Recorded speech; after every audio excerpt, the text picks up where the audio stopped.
missed out on your cup of tea before. You had plenty of time to make one then. If you didn't make that, well, too late. You're stuck here now. You're stuck here with us. And with us, you're going to be watching Fireball taking on AHQ Esports Club. Let's go ahead and meet the teams while we have a bit of a chit-chat about them, because Fireball did just pick up a loss against Flash Wolves, but they look good, man. I think they could take a map here. Yeah, like I said, best loss ever. If you're going to take a loss, you want to take one just like that.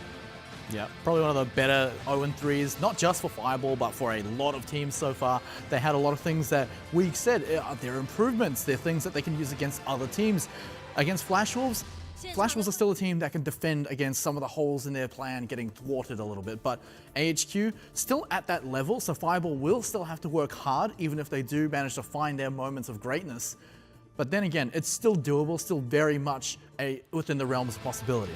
Yeah, and I mean, need I remind us all, AHQ did drop a map to Detonator Gold not so long ago. I'm not going to dare say that AHQ are on a downswing or anything. They still look very good, and actually the only team they've dropped a game to in this round robin so far, or rather an entire series to, has been Flash Wolves. But I still feel there's very much an opening here for Fireball. In any case, AHQ, they're going to be looking to prove that they are not the same team that dropped a map to Detonator Gold. They want to prove that they can go for an undefeated series again. Here's some quick thoughts, though, from the team's captains, coaches, and players beforehand. I got Zen from the left. Take care of Oputo. Take care of Oputo, done.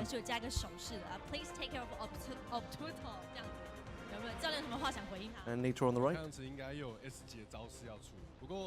今天因为刚刚他们跟闪亮打嘛，那其实今天他们的刺客，不管是欧布特还是 NDNI， 其实发挥都还蛮不错的。那就是也期待今天的比赛，对不对？ Alright, Fireball had a really good performance against Flash Wolves, so we're looking forward to this match as well. Please don't hurt Oputo too much. Man, Nita's a tall guy. Yeah, He's a really tall dude. Well, maybe everyone else is short. I don't know. Yeah, I don't know. That's actually a good point. It's kind of hard to tell, but I don't know. He certainly seems. I need quite something tall. there for reference. Give me. Yeah, put a banana there. Imgur reference? Yeah, need a banana for scale. But anyway, so on the note of whether this is going to be the same AHQ that did drop a map to Detonator, if I'm not mistaken, this is going to be the first match we've seen AHQ since they played Detonator. It's true. Yeah. So yeah, exactly. exactly. They've been gone for a bit. So if they fixed anything up, something they need to prove. If they fixed anything up, it needs to be shown today. And I'd say Fireball's a pretty good test to do so. I mean, it's not someone that you're going to risk losing spots to. Of course, they're still too far down on the table to really be a threat to you. But if you do take a loss here, then suddenly you're a lot more vulnerable to Blank overtaking you and, dare I say, even Marchi. Well, and that's actually, I want to jump on that because I think that's the biggest thing here, right? If AHQ do drop even just one map to Fireball, it would suggest a real and exploitable weakness. And that, short of Blank, right, that's going to be something I feel in particular Matchy will jump on, because Blank 2 are having a bit of a downswing. They've had some big struggles. Even in the matches they've won, they have not picked up a win against Flash Wolves or AHQ now for 2 straight round robins. And if you are Matchy and you're looking at that, and then AHQ drop a map here, you're going, I think I could beat 2 of these top teams. I think we could do this. In any case, team lineups here as well now. Fireball, we've already seen them tonight, and may be able to get a more in-depth look at them. And I think more importantly, AHQ, here we go. Cowman, Dizzy, Erican, Lazy Titan, Eddie Boss, and Crappy. Not too unexpected there. And this is a very interesting team. We'll see more of their picks in a moment as well. But a team that's showing a lot of flexibility at all times right now, AHQ. Yeah, and this is okay. That was nearly a kiss. But this is a different team. This is now, I want to say AHQ function very differently to Flash Wolves for a number of reasons. Power comes from a different player to start things off with. They don't have the super powerful Tracer. They don't have the super powerful Genji. But what they do have on the AHQ side, the best soldier in the entire tournament. Has he not washed his hair or something? I'm very distracted by Was it Inzidana that got made fun of for not having a shower for a while? Yeah, it was Jongi from Flash Wolves, but maybe on maybe on Fireball it's a different. It did actually get. I do recall Inzidana being called for that at one point as well. So apparently his hair smells bad. Maybe Inzidana and Jongi hang out. They just don't shower together. The no shower club. Anyway, but this is Fireball now coming up against AHQ, who this needs to be a different they have to have prepared something else for this because, or at least prepared a little bit differently because like I said, the power in AHQ comes from a different place. The weaknesses in AHQ are also in a different place as well. AHQ function as but a very different team to Flash Wolves. I've always wondered where the name Cowman comes from. He's like, I'm not a cowboy, I'm a cowman. Like, well, he actually said that he sort of thought, I don't know, maybe when you're 13, things are cool. Any name is cool, right? No, I don't know. He did mention that it was something about that name that he thought was pretty cool. How do you have an answer for this? I don't know. It's like if they've mentioned it in interviews. I'm finding out a lot about what you do in your spare time. Well, he watches the interviews, of course. On repeat, scours them for every detail. Where does the name come from? we all had a stupid well, what's name, interesting though. here is that Eddie Boss is still here today. He's currently still playing instead of Kerry. Yeah. So this is a change that they're going to stick with at least for today. So that's always been a little something on the AHQ side, which has been a bit of a toss-up. Do you run Kerry's? Do you run Eddie Boss? I'd like to put it out there and say Kerry's performance has been better than Eddie Boss's, not only individually, but also from a team perspective, the overall team results, how well they look as a team, the sort of how they function, I would like to say is better, and Eddie Boss sort of brings something different because he's also technically the captain of the team. So I kind of want to be able to put it out there that I think Eddie Boss's yeah. If he wasn't the captain, he'd just be Eddie. The boss part wouldn't be there. Yeah. Well, the thing is as well, Flash Wolves agreed with you as well after their match against AHQ. They were asking, where was Keres? Why was Bacon Eddie Jack Boss in? specifically asked that. Yeah, so it's on the team's minds as well. So the fact that he isn't is, like you said, it's interesting. He brings something different, but it's also to mention the same lineup that we saw when they played Detonator. And yeah, sure, they didn't lose the series, but they did lose a map. And if we're seeing what they've fixed up since then, it may have been a little bit on Eddie Boss's part, but at the same time, it's not like they're just saying, look, Eddie Boss didn't work out, we're bringing Keres back in. They're still working out with the same team that they had last time. All right, well, ladies and gentlemen, watch yourselves because this is Firewall country. Their map pick, their turf, their rules, and it's going to be Ilios. No surprises there, I feel. I mean, this is the Fireball special, man. They do love that nondescript Greek island.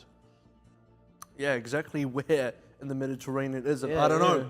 But it is Fireball territory so far. It's actually hard to say that because, you know, it's a little micronation. Fireball don't actually have a great track record on this map against like most teams, and that's kind of because up until now they've had a rather weak performance against just about every other team that hasn't been the Japanese team. So, you know, while we do say it is their territory, that's only in the sense that they are the only team that specifically will go for this map as a pick. The only other team that I've really seen pick this one out has been Blank, and that's more been as a sort of curveball. Yeah, it was like a power play almost. It's been like more of a curveball pick than rather we actually like playing here.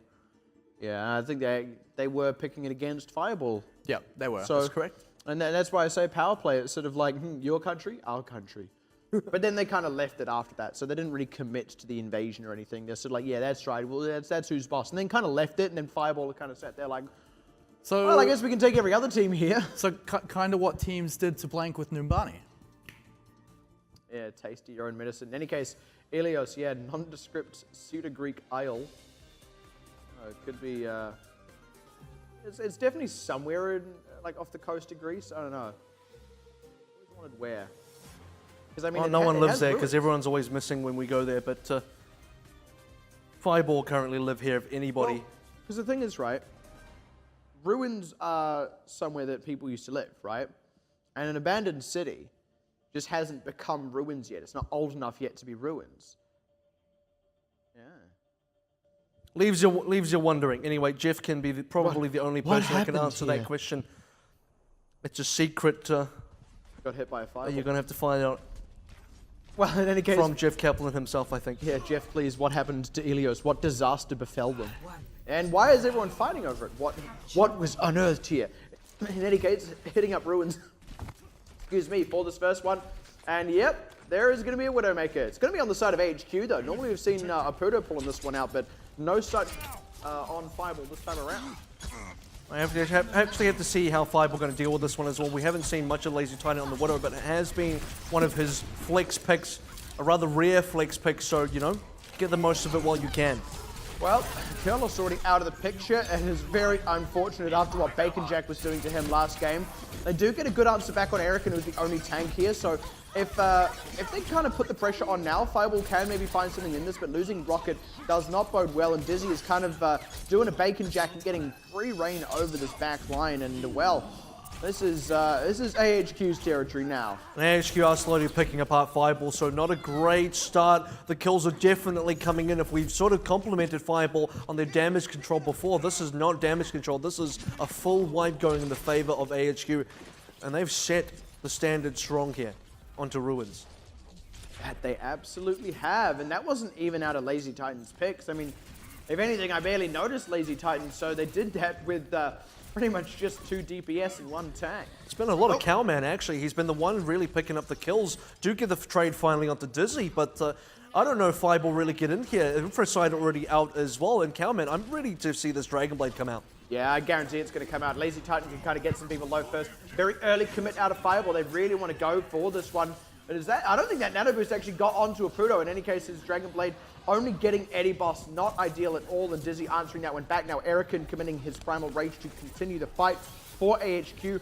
Look, if nothing else, they want to bleed this clock empty if they can. Even as Fireball is starting to secure these kills through. Well played by Fireball to keep the confidence going after Apudo got picked off, and they were able to leverage the positioning. But AHQ did pull a lot of time out of that one. AHQ actually lost Cowman somewhere in the middle of that after he used Dragon Blade, and we didn't see the kill feed come up in positive for Cowman. So Apudo, he got something. Yeah, he only got Eddie Boss, but I don't see Cowman get anything. So that was really unfortunate for AHQ. For all that they had, all the tools that they had, they really came out short after the end of it. And Fireball, they do get control after a really poor start. Oh dear, Rocket already out of the picture, and that was really the only ultimate they had available. Not like it's one that they can leverage a whole lot. Ninth does get one out with his ultimate, but it's the one tank, and there's no follow-up. They can't seem to get onto these DPSs.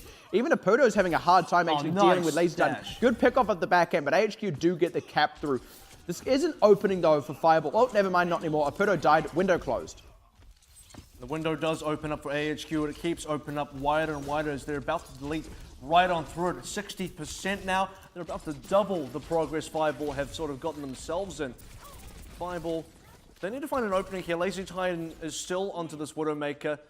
Still looking for the pickouts, and you're right, we haven't seen too many pickouts from Lazy Titan, but they have been happening. That pulse bomb didn't go too well. Yeah, it wasn't quite as sticky, but they had the pressure on him anyway. Lazy Titan was able to line up a shot. Once again, though, Cowman does die mid-Dragon Blade, and actually now some answer kills have managed to come through. Entered and now stayed alive through that. Rocket holding on the point. They're getting the kills. That was very, very well done by Fireball. They kind of played patient. Even though they lost their healer, they actually put on the pressure at the right time in the right places. They're going to get themselves a cap off this. And they do manage to kill, like you said, the second time now, that's Cowman dying with Dragon Blade, or rather in the middle of Dragon Blade. So the big tools for AHQ that they need to sort of get back in here. They're missing the pulse bombs from Dizzy. They're not getting the kills out of Cowman on the Dragon Blade. And look, Lazy Titan, maybe he can get picks on the Widowmaker, but the Infrasight is not going to be the one giving them kills. Yeah, I mean, it's not an impactful ultimate. I mean, less so even on Ruins, where you've got pretty good sightlines as it is. That's why you take Widowmaker. Apudo now with this Nanoblade out. Finally finds Eddie Boss. Had to kind of go the scenic route for that one. But in any case, that is a very clean fight for Fireball. Kind of surrounded AHQ in the pit there and cut them to bits. And just like Overwatch lore suggests, it's the Widowmaker taking down the Ana continued. As Lazy Titan consistently killing Kurlos. He's not really killing many other players. Oh. But he does kill Kurlos pretty often. And Apudo, you know, he's sort of making his mark here, because as much as Cowman has been failing to get kills onto the Genji, Apudo has not. Yeah, Dizzy got absolutely brained there. Just a knife to the face, man. It was like he beheaded the Tracer or something. That was absolutely brutal. And that's really stalled up AHQ's opportunity to attack. They're now going in here. And frankly, look at the time. Whoever wins this fight wins it all. Good pressure early from AHQ, but they've already lost Lazy Titan. They can't get extra damage out of that Soldier, which was a last-minute swap as it was. Forces out the sound barrier, but they still lose Eddie Boss. All they've found is Kurlos. They're putting too much attention onto him. And the rest of Fireball, they're just frankly happy to have the free reign. Apudo having a bit of a gentleman's one-on-one here with Cowman, who now opens up with the Dragon Blade, dives straight into a waiting Fireball, and that's actually going to be the first map picked up for Fireball. Oh, gentlemen, we've got a game on our hands. Yeah, we do. This is kind of similar to what we saw on Oasis a little bit. I want to say, if Oasis was extremely well played by Fireball, which it was, Ruins now, I want to say, was kind of badly played by AHQ for the most part. This is one of the few times we see Lazy Titan off of the D.Va, and I'm going to say it wasn't super impressive. Yeah, he got a couple of picks, and they're nothing to really write home about, but unfortunately, it wasn't just him. Cowman as well just didn't really get the work done, and Dizzy overall has traditionally, and still today, unfortunately is not the hottest tracer on the market. No, he's not in the top 5 hottest tracers list, unfortunately. And do you know who might be on that list is actually NZNR, who had a really great performance today against Flashwolf, specifically against Bacon Jack. And if NZNR had stepped up on Tracer and Dizzy hasn't, that's a real problem for AHQ. Yeah, and I mean, interesting even was Lazy Titan swapped onto the Soldier after finally leaving the Widowmaker. And I mean, again, that's honestly something Dizzy is very, very good with. Already Erican getting picked out again, and all this pressure they're trying to put onto Kurlos is actually hurting them more than it's helping them, because look at this, now Dizzy's overextended. The rest of his team has been cut out from underneath. Oh, sick deflect, dude. Yeah, the rest of the team was just cut out from underneath him, and honestly, it's like this focus, the Kurlos comp is just straight up not working, but they're still going for it every time. Sick deflect, bruh. Sick deflect, circ. That deflect was circ. And it's good enough that Fireball, you know, again, they take the early lead. Well, I shouldn't really say again because AHQ did last time, but it does seem for control against both Flash Wolves and AHQ, they do manage to get the leg up every here, now and then, but when they do, they seem to be able to really get a decent amount of mileage out of this. And for AHQ, I'm not too sure anymore. They do get Lazy Titan back onto the D.Va, and they have for the entire majority of well, but yet to see the results. Yeah, good pressure being applied onto Fireball already, but this didn't work out last time. Here's the opening up now by Apudo, and once again, because AHQ were trying to pile on top of Fireball, they're actually very spread out, very isolated. Pick onto Cowman seconds before the Dragon Blade was available means that Fireball keep this fight on lockdown. Once again, even though they lost Kurlos, this dive the Kurlos has failed time and time again. AHQ are better than this. AHQ should know that this is going wrong and should change, but they haven't. You can dive Kurlos, you can get him down, but Fireball getting the better counter tracer. Fireball are playing that damage control again extremely well. We lose Kurlos. Cool, what is our response? We're going to kill other members on the other side, and we're going to get better trades overall. This is Cowman now with Dragon Blade. Can he get a bit of redemption? Opens up by picking off Zalx, but a good self-destruct does kind of cut off the support. He is still able to get enough by taking out Kurlos once again. Good trade back onto Eddie Boss, and still no cap coming through quite yet. Naputo going down might just be the wind out of the sails for this AHQ of the sound barrier to keep them safe throughout this one. Rocket ulting will buy some time, so they will maybe be able to stretch this out to a full 90%, which will be good for Fireball, given that they are looking set to lose this fight here. Yeah, it does appear that way, and I think Fireball need to cut their losses, and, well, actually, maybe there's an argument here that they actually stall out to try and get as much percentage left as they can. Now, if they're still in here, they shouldn't be. AHQ do take control back, but AHQ do have a little bit to climb in as well. A good Pulse Bomb will be able to give them another victory, and they're going to need every single victory they can get. Yeah, good Pulse Bomb, but NZNR will have its own soon enough, and I'll be honest, NZNR has had a much higher success rate than Dizzy, and we see that often enough with Dizzy anyway, so Fireball at 92%, they only have to win this one. And Dizzy goes wide. There it is. NZNR went wide as well, actually. Ooh, Tenso. Fireball getting really pressured out now. Actually, Ninth Force way back. Apudo doesn't find anything. A bit too deep. Yeah, unfortunately, a little bit overcommitted. Maybe a bit over-eager. In fact, not really getting the trade kills through. They do just need to pull back from this one, not give up too much ultimate charge.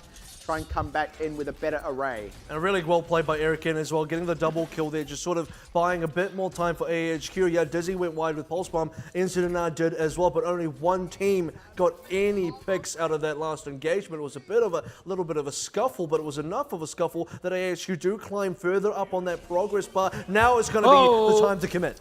Double Nano Blade would have been on the table, but not with Kurlos down and out for the count. Good trade back onto 80 Boss by NZNR. And actually, Fireball, they're starting to put the pressure back. They do lose Zalx, unfortunately, but look at this. Apudo going right into the backline. He doesn't need no Nano Boost. He's just a one-man robot army here. Loses his life to Dizzy, but they're keeping the pressure on, really trying hard to secure out these kills. Maybe just need to back off now and come in again, live to fight another day. If they overextend here, they lose that opportunity for a final fight. And this is Dizzy finally turning on a little bit. He's getting the double kill in there as well. AHQ getting a little bit further back into the game. We're essentially about to hit 99 for both sides. And I think AHQ, for them, this has been a very big turnaround onto well. Fireball had a fantastic start, but they've been kind of pushed out on every turn on the retake. They just haven't Here we had go, the chance though. to get in, but maybe this is the chance now. Looks for his counterpart, but it gets sound barriered out. Does still find Cowman anyway. The damage was there. Oh, good catch wow. onto Dizzy, who had been put to sleep while he was too busy diving Kurlos. They've only lost Zalfix. The fight is looking to get well cleaned up by Fireball. Good 99% for AHQ, but actually at 92% for Fireball, it's going to be a really tricky one for them to secure. The self-destruct doesn't really find much at all. Does get this mech, but that might not be enough for them. They will lose Eric in here. Fireball haven't capped. They haven't, but these trickle deaths are really going to hurt AHQ because it gives Ninth time to get back into his mech if he wants to take a dive here. It does. Now AHQ, they're struggling to get back on the point themselves. It's only crappy. They're going to need to be able to stall this one out, and getting the kill into Inzanura will be the beginning of that. That is very important, but Aputo looking to get the pressure onto Dizzy if he can, so help it. Needs to get Cowman as well. They can't afford to give up this cap. Never mind that. They did it anyway. Afford it or not, and now with a deep student loan in the bank, it's going to be all about how much avocado toast they can buy here. Fireball really struggling to make a home out of Ilios one more time as AHQ open it up on them, clear out NZNR, and at the last minute they make it look easy. Now, final moments of this game. Now, a couple of ultimates just coming back on, but Fireball, they had the point. They gave it away. They want to try and get it back now, and I don't know if they have enough time. Ooh, Aputo getting cut off there is going to spell disaster for that one. I do feel like that was Fireballs to lose, but oh well, they did lose it. Yep, sold, and it goes to the highest bidder, which is, by the way, AHQ taking control of well. So, I mean, 1-1 so far. That was still pretty dicey for AHQ. Heavy lead to start with for Fireball, 99-0, but Fireball, look, they kind of dropped it halfway through. They just had a very tough time. 92-0. 92-0. Okay, yeah, no, Difference is negligible. That's true. It is true. No, I didn't quite catch that. It is 92-0. In any case, that kind of makes it even worse because AHQ brought it to a side where they actually overtook Fireball. Now Fireball with such a huge lead couldn't close out the game, couldn't bring it back. yeah, they again buying too much avocado toast. They couldn't quite get that ultimate economy back on track for themselves. Took them a long time, and then when they did have an opening, it was in that final fight they weren't quite able to close it out. Unfortunate, but they do have one win under their belt and one very narrow loss. They're still feeling good about this one. So they come right in for the opening skirmish. Dive the Kurlos does seem to be working a little bit better now. They didn't quite get that answer back onto Cowman. And they're actually not looking too good for this opening skirmish here. May just need to back off, cede this one to HQ and come back in a little bit later. Losing Rocket there. There we go. They definitely got to get out now. Oh, good trade back. This has to be addressed because I don't know how Kurlos is being taken out so early. Yes, it is AHQ diving him, but what are Fireball doing about it? Fireball need to be protecting Kurlos better. Kurlos maybe needs to be peeling for himself a little better as well. Fireball need to be able to address this issue if they want to be able to continue here. I mean, what wasn't really working on well has actually worked so far now. But good commit in. They're really trying to go hard on this one, but the Pulse Bomb taking out Rocket. Again, just kind of cuts this one off at the neck for Fireball, and the Ninth's going to go ahead and take a dive there. They should just back off from this one. They're all a little bit caught in the building here, having a hard time retreating, giving up far more kills than they really should. Yeah, Fireball, look, they cut their losses for the most part on that very first attack, but on the second attack, unfortunately, they lose the majority of their members. A couple of suicides in there does send them back to spawn with a decent amount of timing for their members to get back in here, but this is where Fireball struggled onto well. When they were behind, they couldn't get the retake in there. They got it onto Ruins, and Again. Lighthouse is another story.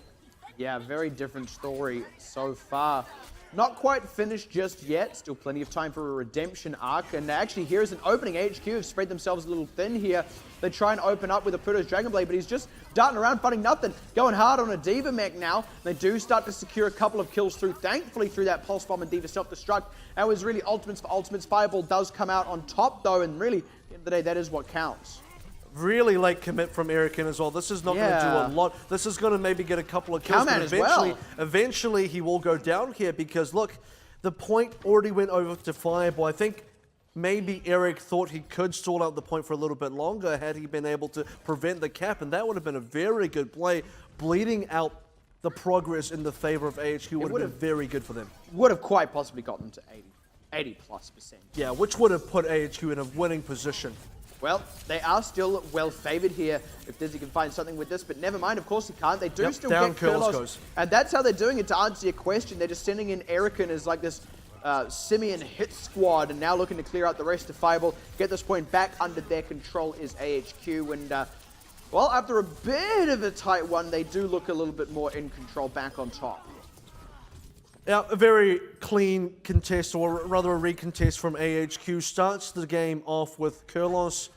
It's almost like a set meal. You know exactly the order that you want to eat it, and you want to start with the Ilios entree every single time. And for a hungry Erican, it tastes good. Yeah, and then Wader to follow up. I will have the DPS. Thank you very much. I will round out with tanks for dessert. Fireball, you know, there will be no dessert for them after this Frankly, if they can't be able to get this back online. Because look, they need a Zonda won't take them out to dinner. couple Here's of ways going to be to get the open out for Apudo, though, as they did actually get a good opening here with Eddie Boss getting picked out. He's struggling to find much more, though, in the ultimate out of the Diva on the point.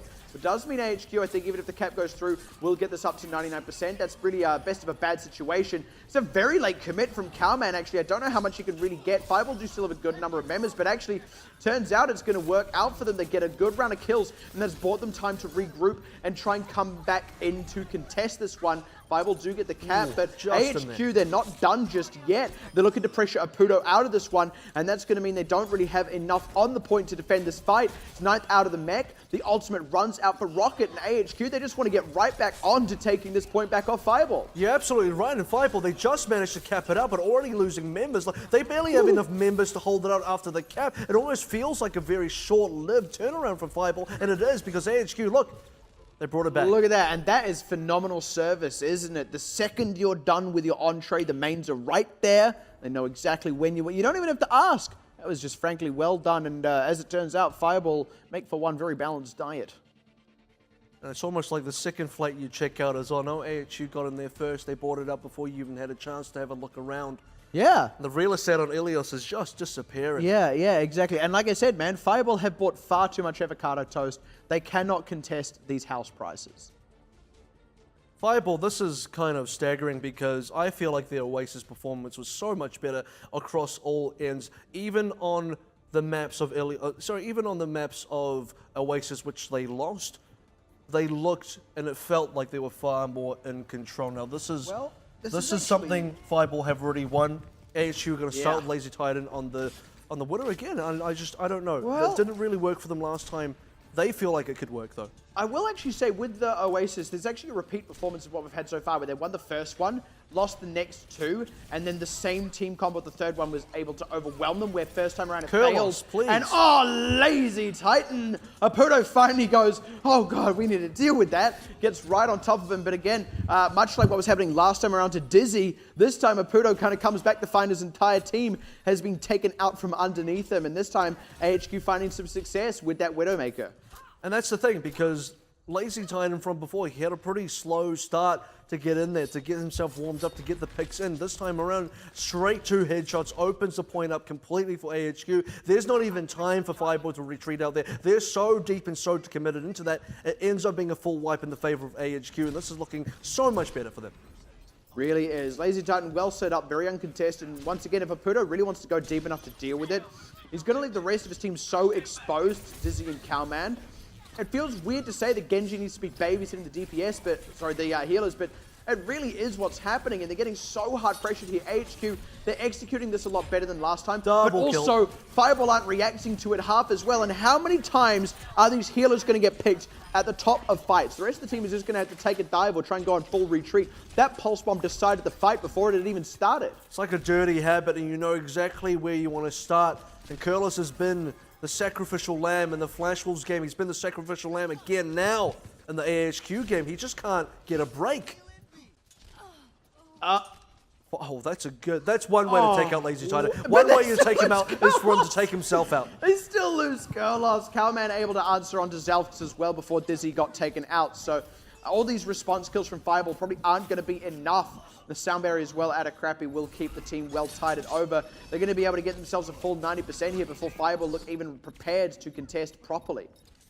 And Fireball, it just kind of feels like they're playing 5v6, maybe 4v6, because the healers are out of the fight immediately at the start of every single fight. They're trickling in. And this is a trickle What is this? Because we're already nearing sort of the 90% mark. Now Fireball, the remaining members will have to wait for the spawners. As soon as people get up, this is going to have to be an instant contest. This is going to be really hard to do. And if anyone dies on the way to the point, they are donezo. Let's be clear. Eyes Apudo on has Ilios, the Dragon I think. Blade. He's really going to look for something here as they Oh, open he's up down. with the boost. There we go, right on top of Eddie Boss. But yeah, Kurlos to get taken down. Gets Lazy Titan as well. This could be the opening they need. Unfortunately, the blade gets put away, and now Cowman has his own. What's he going to be able to find? Looking to get Apudo. Gets that one. It's a nice start, and doesn't even need to open any more cans after that one because the rest of Fireball are getting pressured enough by his... oh, never mind that. I was about to say pressured enough by Dizzy, but as I say that, Dizzy goes down. Now Cowman has to kind of do the work himself. I don't know if they really need to keep throwing bodies at that one. Yeah, there we go. Willingly ceded over to Fireball, even though they maybe could have tried to squeeze out the win right there and then. Patient play out of AHQ. Plenty of time on the clock to cap this one back and win. And a huge deficit for Fireball. AHQ, much like the last time we saw them on Ruins against Fireball, Lazy Titan hops off to the Widow, gets onto the Soldier. Look, Dizzy's got a good Soldier. What can Lazy Titan bring up for his Soldier? We're about to find out as what could be the final Very early contest. sound barrier. Early sound barrier, and Kurlos still goes down first. I'm gonna make a drinking game out of this one, honestly. You're going to get horribly drunk, unfortunately, Yeah, or maybe I'm gonna fortunately, die. depending on how you feel about that. Well, I'll maybe do it afterwards. I don't think I'd quite be so brazen as to drink on a broadcast. But AHQ looking well poised on this one to take a stiff drink from Fireball, and wow, absolutely destroyed. I don't have much to say about that. I think, again, Fireball had such a good performance against Flash Wolves on Oasis, and this is a bit of a far cry. That's actually, it's not at all. That's an exact repeat, actually. And like I said, they won the first map, lost the second two, and then lost the third one against the exact same team comp. So maybe that's what it is. Maybe maybe they're just being reacted to well. It's a repeat in the sense of scoreline, but in terms of how comfortable they played and how dominant and how pressuring they were, so much better against Flash Wolves than they were against AHQ. And I'd like to think that I mentioned this already at the top of the match for this, but it's a different style you've got to adapt to. That's a different team. AHQ do not play like Flash Wolves. They are the two teams have different styles of play. They have different strengths, different weaknesses that you have to address in a different kind of way. Flash Wolves, maybe that's a team Fireball have understood this is how we need to play against Flash Wolves, but maybe AHQ is something they haven't figured out yet. Another thing as well is during the match against Flash Wolves, right, NZNR was one of the players who was starting to go off and getting a lot of value out of that Tracer, and we're not seeing that at all against AHQ, and in fact, it's actually Dizzy running amok, along with the rest of his team, diving the backline, getting those healers. Kurlos is a big one that you guys kept bringing up, and the same thing is not at all happening from the other side, right? Fireball, specifically NZNR, and even Apudo are not getting anything onto the healers. I don't think they died once. Oh. And remember, this is Crappy and also Eddie Boss, who we didn't see for a few weeks in the middle of the tournament here, but now he's back and he's staying alive. He doesn't have anything to worry about against NZNR and Apudo. And of course, Crappy, he's just sitting there chilling on Lucio as well, very likely protecting Eddie. They're actually losing Eddie Boss a few times, but that's all it really is. And it's happening well after they've already picked off like a good 2 or 3 Fireball members anyway. So it's not like what's happening to Kurlos, where he's just getting picked at the top of every single fight. And need I remind you, Flash Wolves did the same thing to Kurlos on King's Road just before with Bacon Jack. 3 fights in a row, right onto him, no protection, no backup. Dive the Kurlos works. It struggled a bit on well, but it works, and AHQ are doing it. Fireball aren't adapting. So this is it.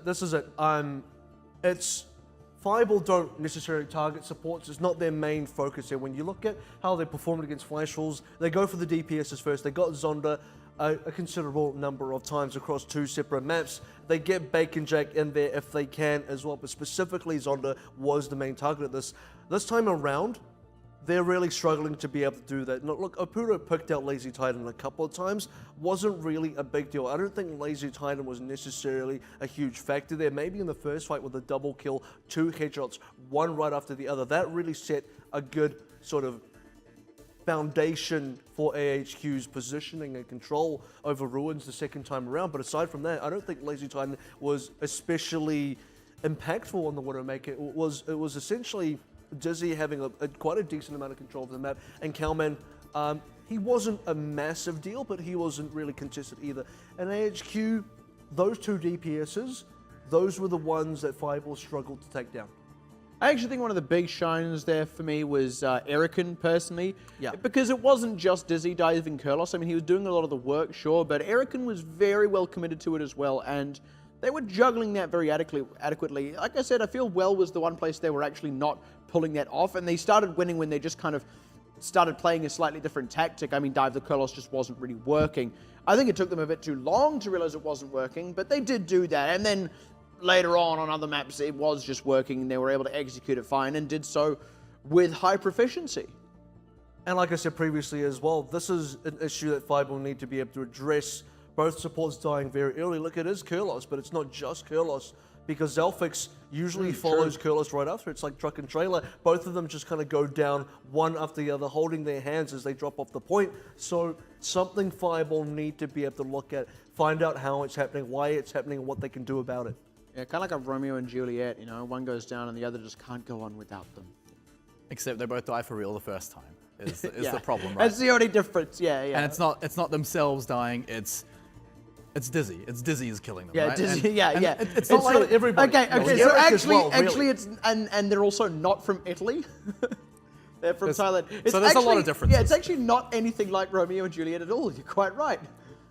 Yeah, so What I was I mean, thinking? Eric really puts a lot of pressure. We did get a few POVs from Eric, and just sort of seeing the pressure he applies onto both the supports, specifically Kurlos, and it's quite immense. Yeah, well, in any case, gentlemen, power play here, AHQ. Their map pick is going to be King's Road. This is what Fireball just picked against Flash Wolves. They did lose it, but to me, this is AHQ sending a loud and clear message going, yeah, we'll take you there. You thought you were confident on it, we'll show you confidence. This is very, very interesting. Well, if they wanted to show confidence, they go to Numbani, but they're not going to do that.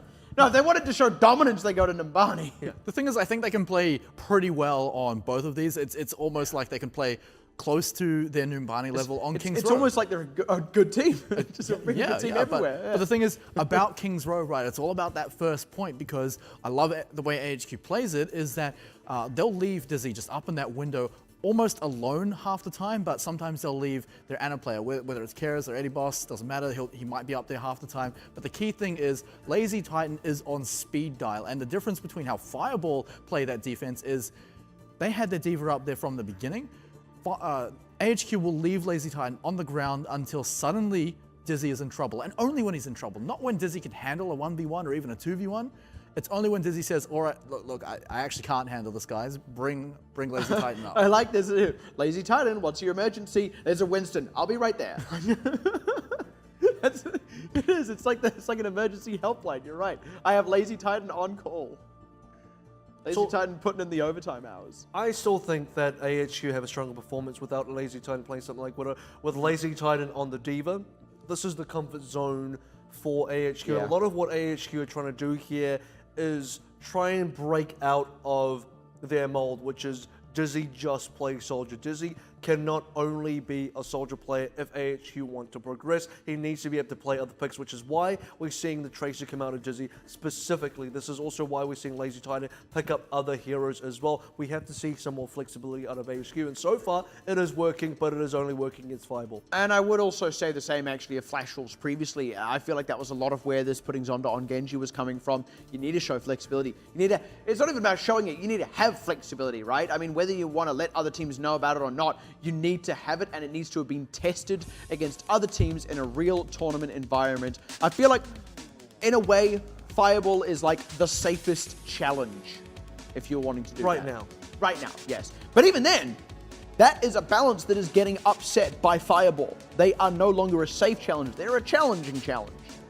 Which is also good because you need to be challenged to figure out whether you've managed to make enough distance on something that you want to try. So, I mean, you can't just, you can't be going and bringing in something against, say, Sun Sister right now and saying it works against them. But, again, you're not confident that it'll work against anyone else.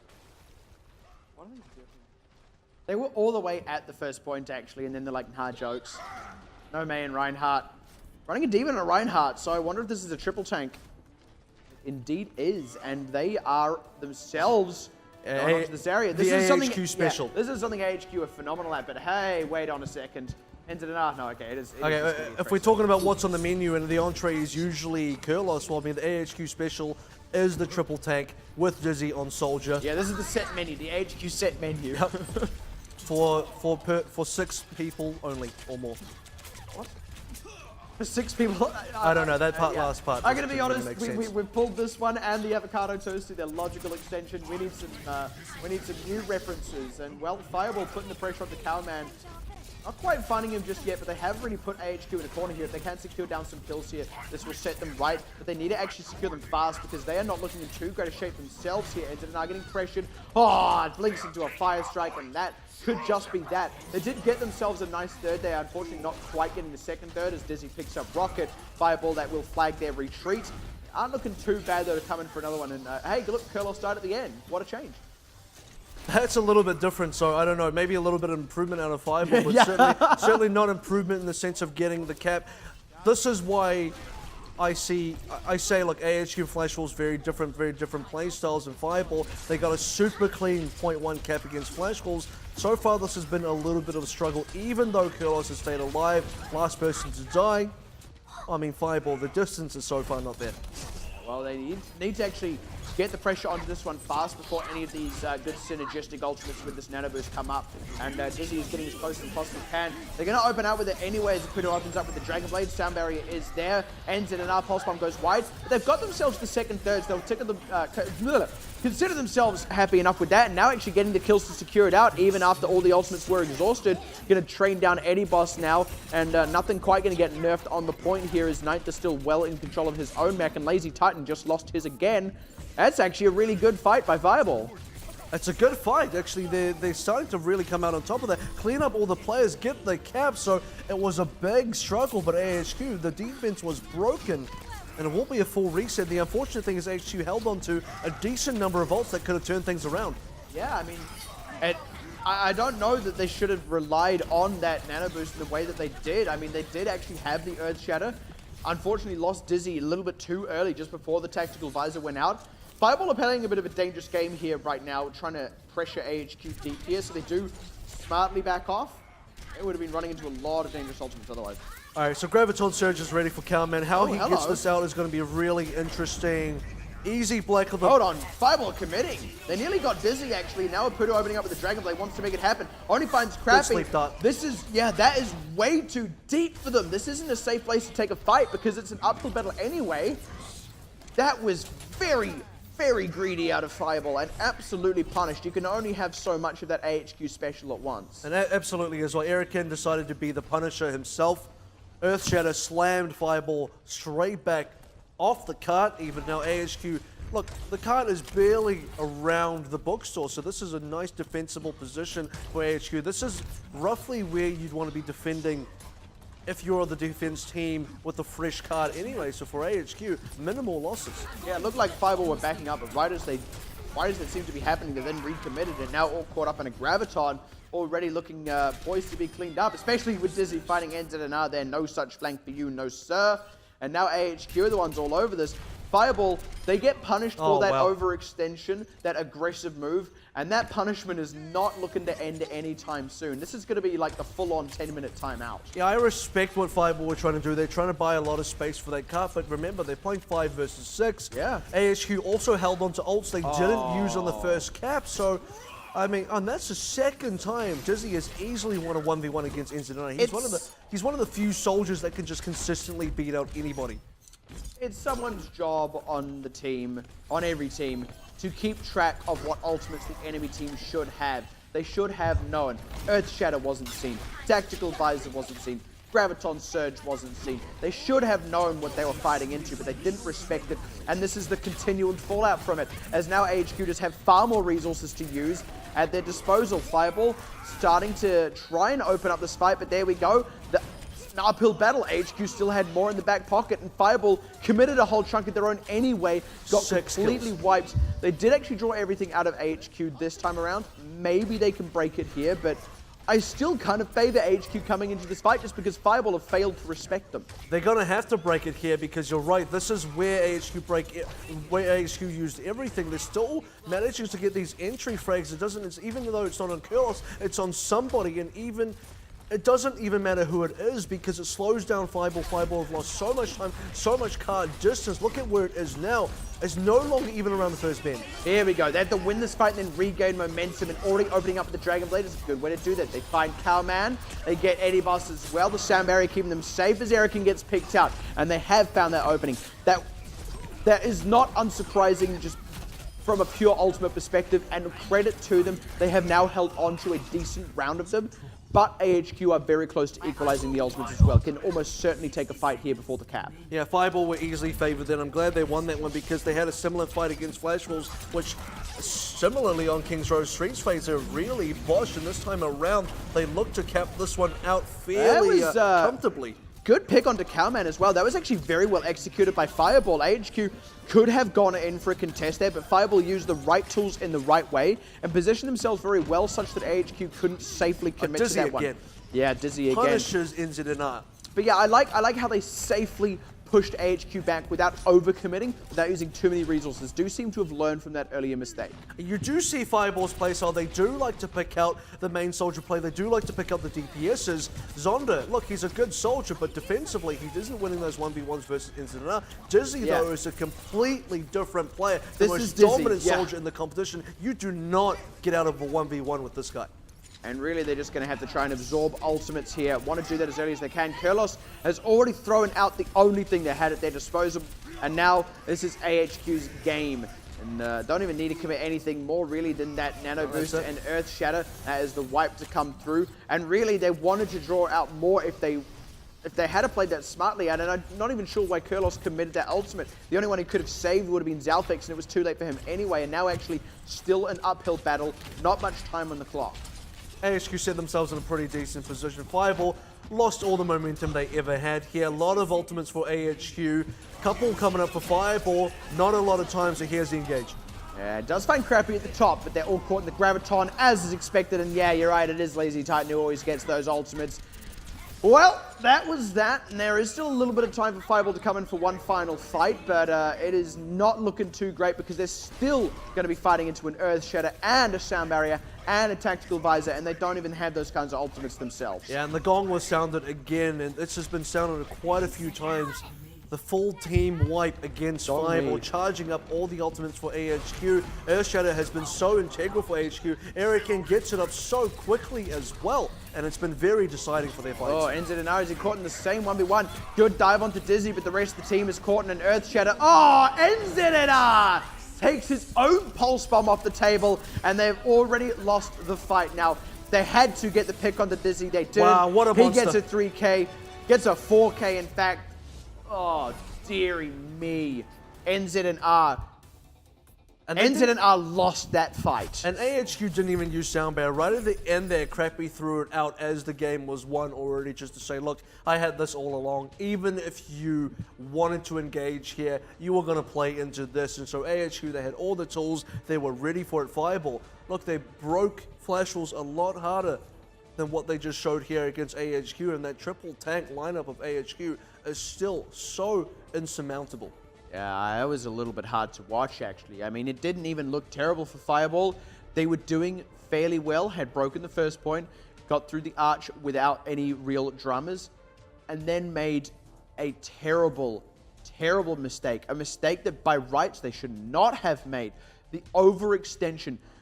I mean, it's a high-risk, high-reward play as it is, and you should know when that risk is too high. You can just play the card. You don't have to go that deep if you don't want to, but they did anyway when they should have known that they shouldn't have, and it bit them. It's about understanding your limits. Yeah. It's about understanding how far you can go and when you should be pulling back. And they were answered, and they were answered heavily. Now, where Fireball should have realized they couldn't go any further was, again, in the ultimates. What did AHQ say from the first cap? What have AHQ got left to use? Because AHQ set a trap. Fireball went directly in and sprung that trap, and that trap ended up being one of the many very high impact ultimates that AHQ had remaining, one of which was the Earth Shatter that really secured that deal. Well, now, on the defense, still some question marks hanging over the head now of Fireball, perhaps even more than before, actually. And going to be pulling out a triple tank of their own. This failed them previously on King's Row. And if anyone can deal with it, it'll be AHQ. But maybe Fireball have come out in their Sunday best and dressed to impress. Let's see. We'll have to see, because Fireball, look, AHQ will be the ultimate judges of this, the best triple tank team in the OPC. Now going up against triple tank themselves, what are they going to be able to do against us? You'd think a team so well versed in triple tank should be able to understand the strengths and weaknesses very well. Lazy Titan kind of escorting Cowman up into the high ground to contest a Pudo.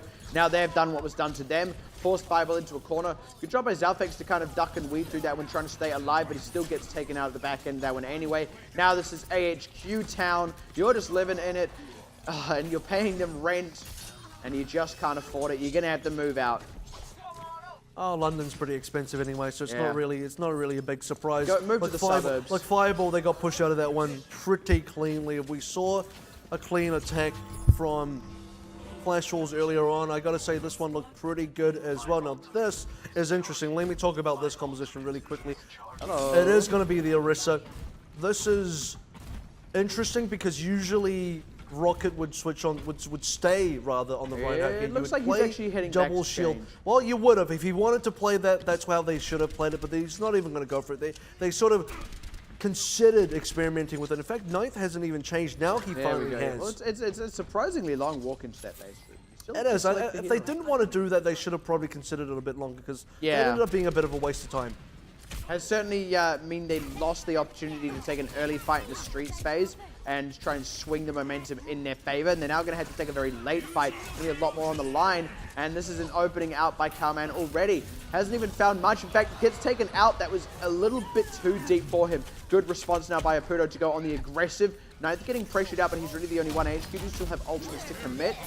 I'm going to go ahead and commit them, actually. They don't want to give this one up without a fight, and rightfully so, as the picks come through. They did take their ultimates to do it, and now Eddie Boss with that Transcendence committed. HQ looking to clean that one up. Maybe be able to get a cap off the back end of this one if they can keep the pressure up out of Dizzy, and that looks like it's exactly what they're going to do. And this should end up being a cap. I suspect Fireball may try to go for a bit of a stall here. They don't really have amazing stall tools now. That's a bit of a lie, actually. Zelfix with the sound barrier would do a pretty good job of that, but time is running out to be able to even do that. They do get in just in the nick of time. Oh, they catch Eddie Boss as well before the sound barrier comes out. That was good for them, but unfortunately lose Rocket before their own sound barrier, and that was one of their big stall tools. They've now lost Dizzy as well.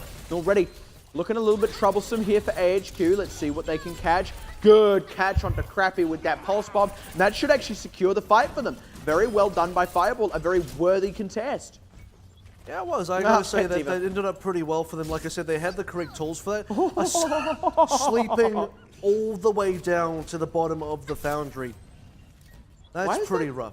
Why is that such a big drop down there? Like, what is that? You gotta go pretty low below the surface of London. Frankly, that's just dangerous. Where do you get something like that in London? Because you got to dig pretty deep. Yeah, who built that? That is the Omnics. Well, I mean, sure, but like, why? Like, what was the plan there? They were like, you know what? Let's just build a bottomless pit for ourselves. It's the Omnic way. Look, you get it on Nepal, you get it on King's Row. But back to the game though, Incident getting taken out by Crappy very early on. Very unfortunate. Rocket is going to try and buy time, but HQ have the full battery of ultimates just about. The ball is in their end of the court here, and Asaputo gets a great close out here. Gonna have to go for it, and they do find Eddie Boss, but he's already getting forced out of this one by the ulting Erican, and like I said, more resources available for AHQ. They're going to win that war based off, frankly, what they had available. Actually, Carmack does get pressured out here, which is kind of good for Fireball, but I still don't know if they can really contest this one. Yeah, payload underway. Cap will come through. Fireball luckily will have the respawns if they can take another fight. They want to stall. I don't know if I agree with this. I think they're maybe better off just taking an actual fight after the cap goes through, because now Ninth is just going to give up a ton of ultimate charge and throw his own ultimate into that one. Hadn't exactly bought much. Now Zalx as well. They're really committing to this, but Lazy Titan has already got the kill onto Zalx. They do find Eddie Boss, but they're really struggling to get onto Dizzy and Cowman here. They don't have any ultimates to use themselves, but this is still Dizzy we're dealing with. Oh, good catch onto Crappy, who runs it back into Cowman, and never mind all that. Fireball, as it turns out, another worthy contest out of them.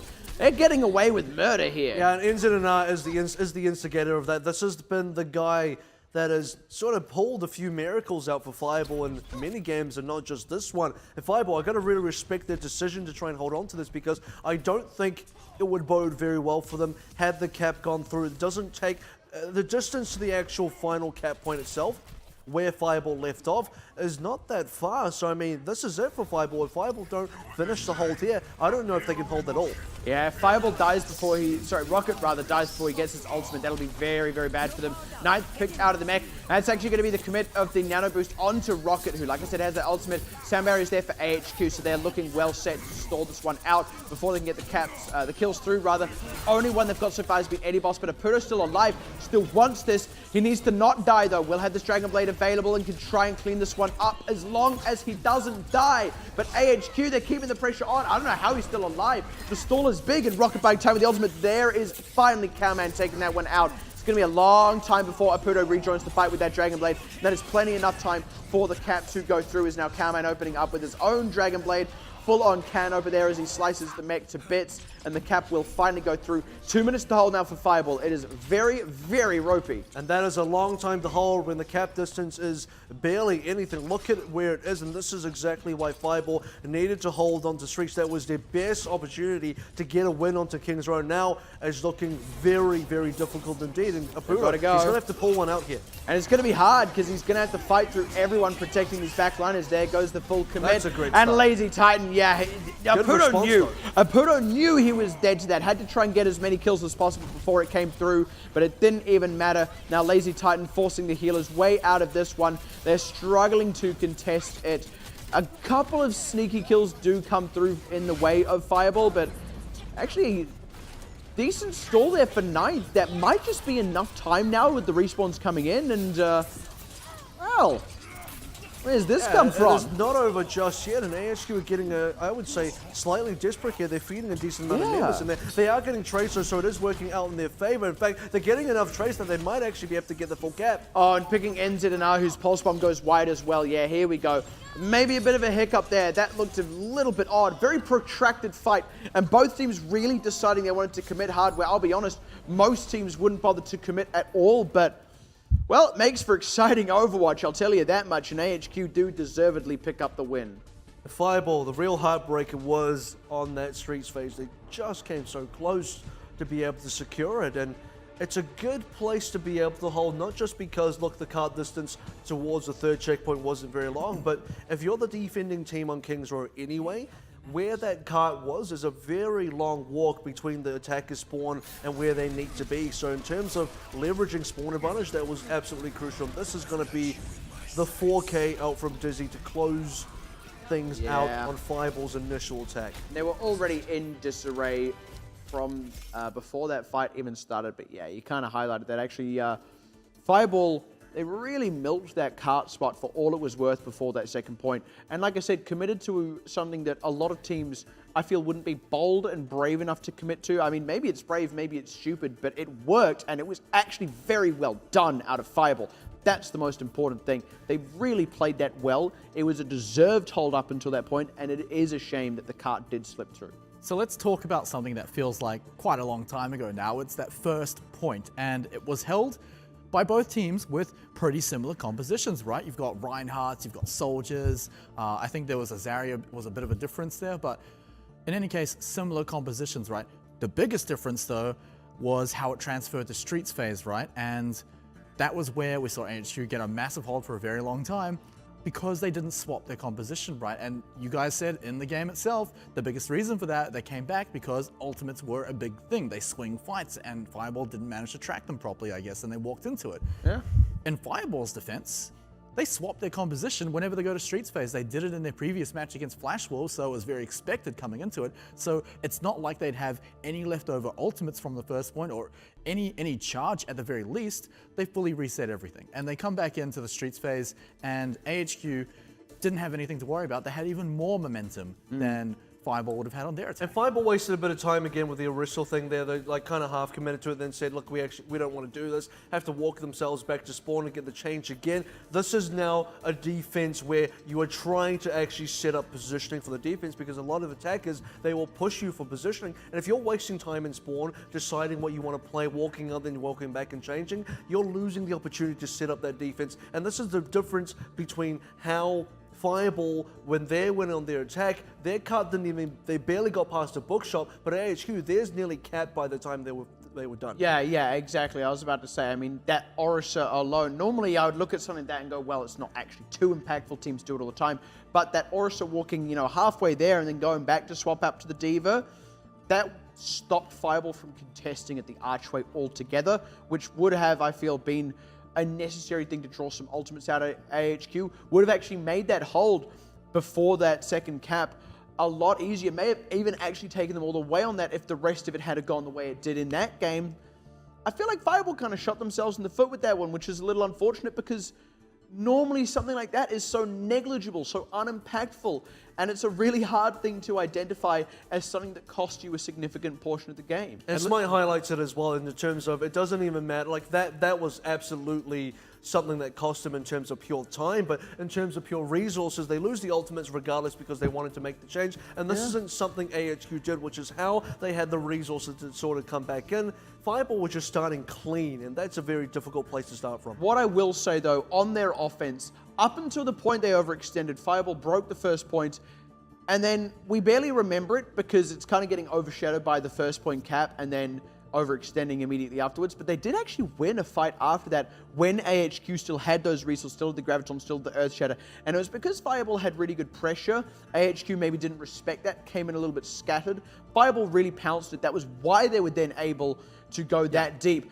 Still unfortunate that they did that, but let's actually give some credit to them there because AHQ, who did have the opportunity to defend at the Archway, still didn't actually do it because Fireball played around it very well. Also, rewinding a little bit to Fireball's first attack on the very first point, well, it took a few fights, right? But the composition that AHQ runs, it takes its first fight, it's fine because you've got the soldier up in the high ground, pretty hard to contest. But then it's that second to third fight where the enemy team is going to have ults and you're still working on some of your own because you're running things like Zarya, which does take a while. And the plan is usually you get the nano boost ready, you throw it onto Zarya, and that just charges her up so that you can very quickly get Graviton in the middle of that fight maybe, but if you win it, then you can save it for the next fight. And it was during that nano boost portion where AHQ lost the fight, and that is usually where that composition can feel at its weakest because you don't have Graviton. Reinhardt is still flailing around with a shield because he doesn't have Earth Shatter yet, and Dizzy was a little bit contested. And it's also when the attacking team running dive has a lot of their own ultimates. So running into a tank composition, triple tank of course, there's a lot of hit points for you to hit to get your ults charged up. So it was Fireball striking at a vulnerable time and cracking the shell. Yeah, and actually, to be fair, that is the exact same time AHQ struck it as well. So I feel like both teams actually executed the first point, frankly, well. I can't really say either did it better than the other, and it's hard to say how well AHQ really played the momentum game after that because, I mean, we've already touched on how much more space they were given in terms of having a momentum advantage compared to Fireball. The difference is Fireball threw away the advantage that they did have. That is the, I feel, heartbreaking thing about King's Row there. And AHQ, they did well to sort of pounce back in there as well because remember, the card distance difference was what I think made the difference between at the results at the end of the day. Absolutely. In any case, with that, AHQ do secure themselves a second win in the series, and things are looking increasingly dire for Fireball. They certainly don't want to repeat performance of their Flash Rules match earlier tonight, but they have an opportunity to bring it back on what will be their pick on Assault, which is coming up after this brief break, so don't go anywhere. It's good to have you back. Thanks for sticking with us. Well, gentlemen, Assault is, of course, going to be the map type for this one. The pick has already come through. Fireball wasting no time on that one. Hitting up the Temple of Anubis. Going to a much warmer climb than before. Maybe that's really what affected them there on that loss on Volskaya. What do you feel about this? Yeah, Volskaya was really tough for them, so zero surprises. Hanamura has so far been a pretty good map for AHQ. Seen probably the best performances on Assault out of AHQ on Hanamura, so it doesn't surprise me we're not going there. The only option left means Temple of Anubis. Well, best until they lost it to Detonator Gold. Yeah. Was it Hanamura? It was Oh, wow. Hanamura. That's yeah.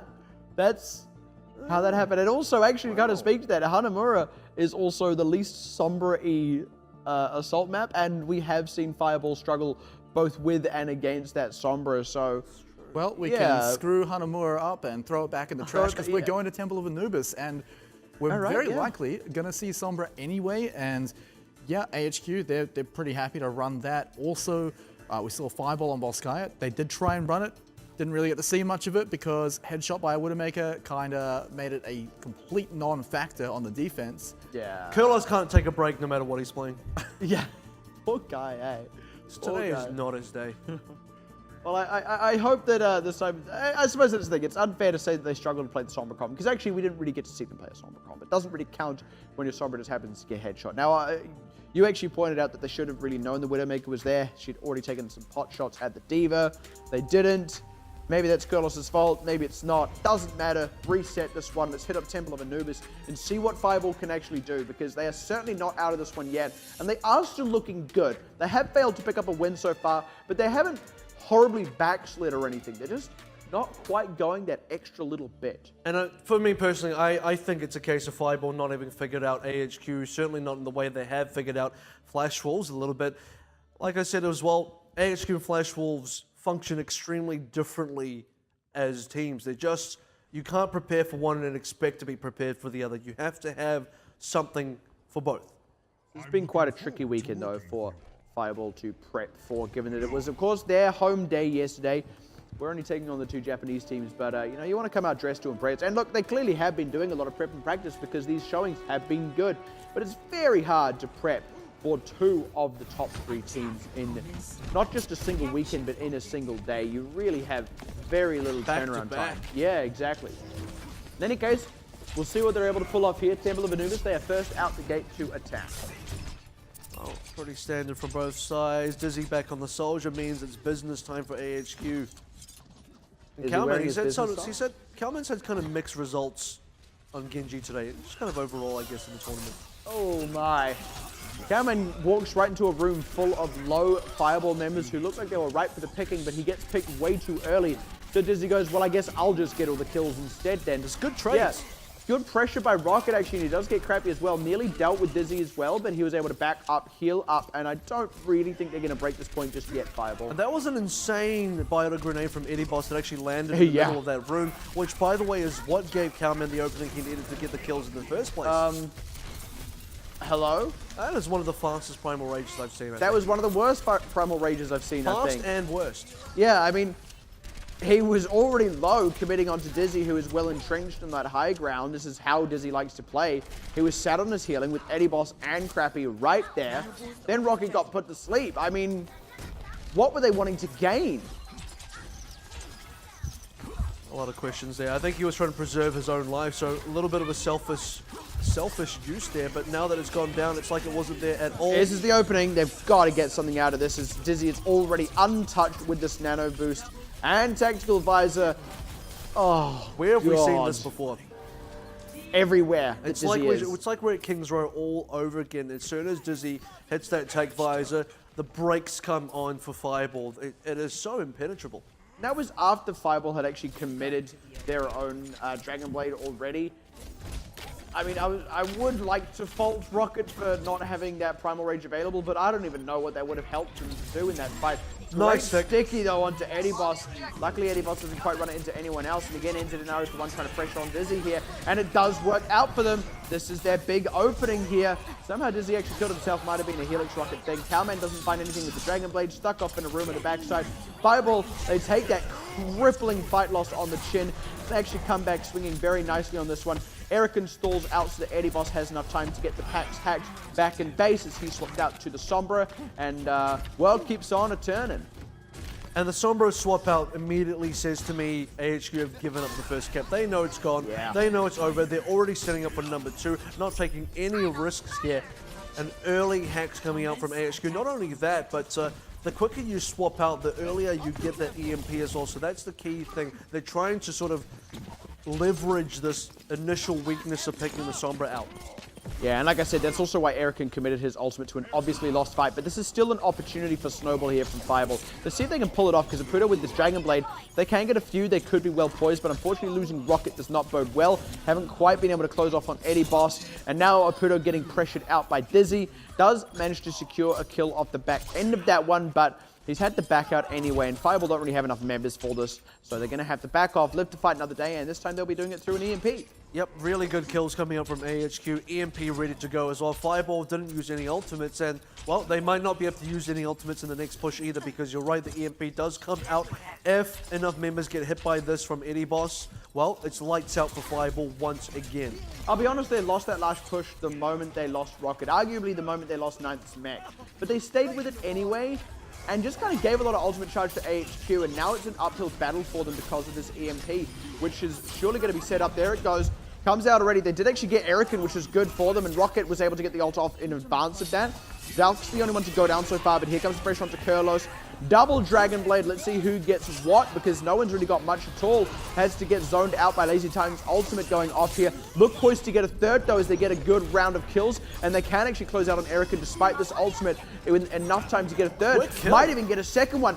Good sleep onto NZNR on the point, though. Will buy time for AHQ to try and rally on this one as they pressure off Rocket and Ninth as well. So no second third going to go through just yet. AHQ, good cleanup here off the back of that one. But equally good fight for Fireball to secure that third. I gotta say, Fireball definitely came out on top of that for me, even though they lost at the end there, but being able to win that initial push through, and especially fighting through the Primal Rage. I thought the Primal Rage was going to last long enough that HQ were always going to get that second wave of respawns to recontest, and yet they did, but they couldn't save themselves from stopping that first tick from going through. So for Fireball, it is a victory, albeit a small one.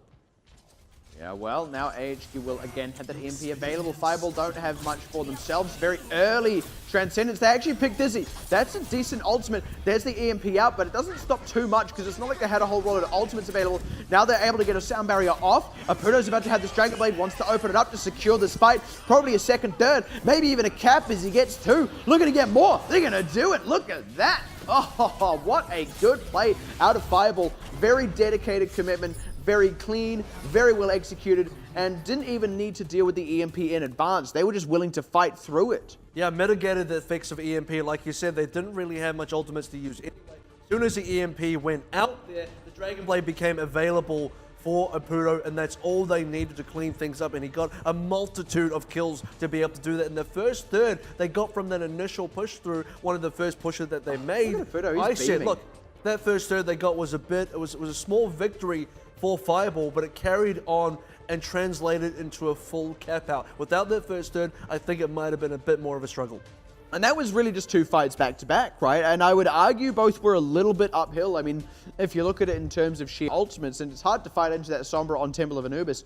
Look, that was just two well-executed fights by Fireball. I'm going to be completely honest.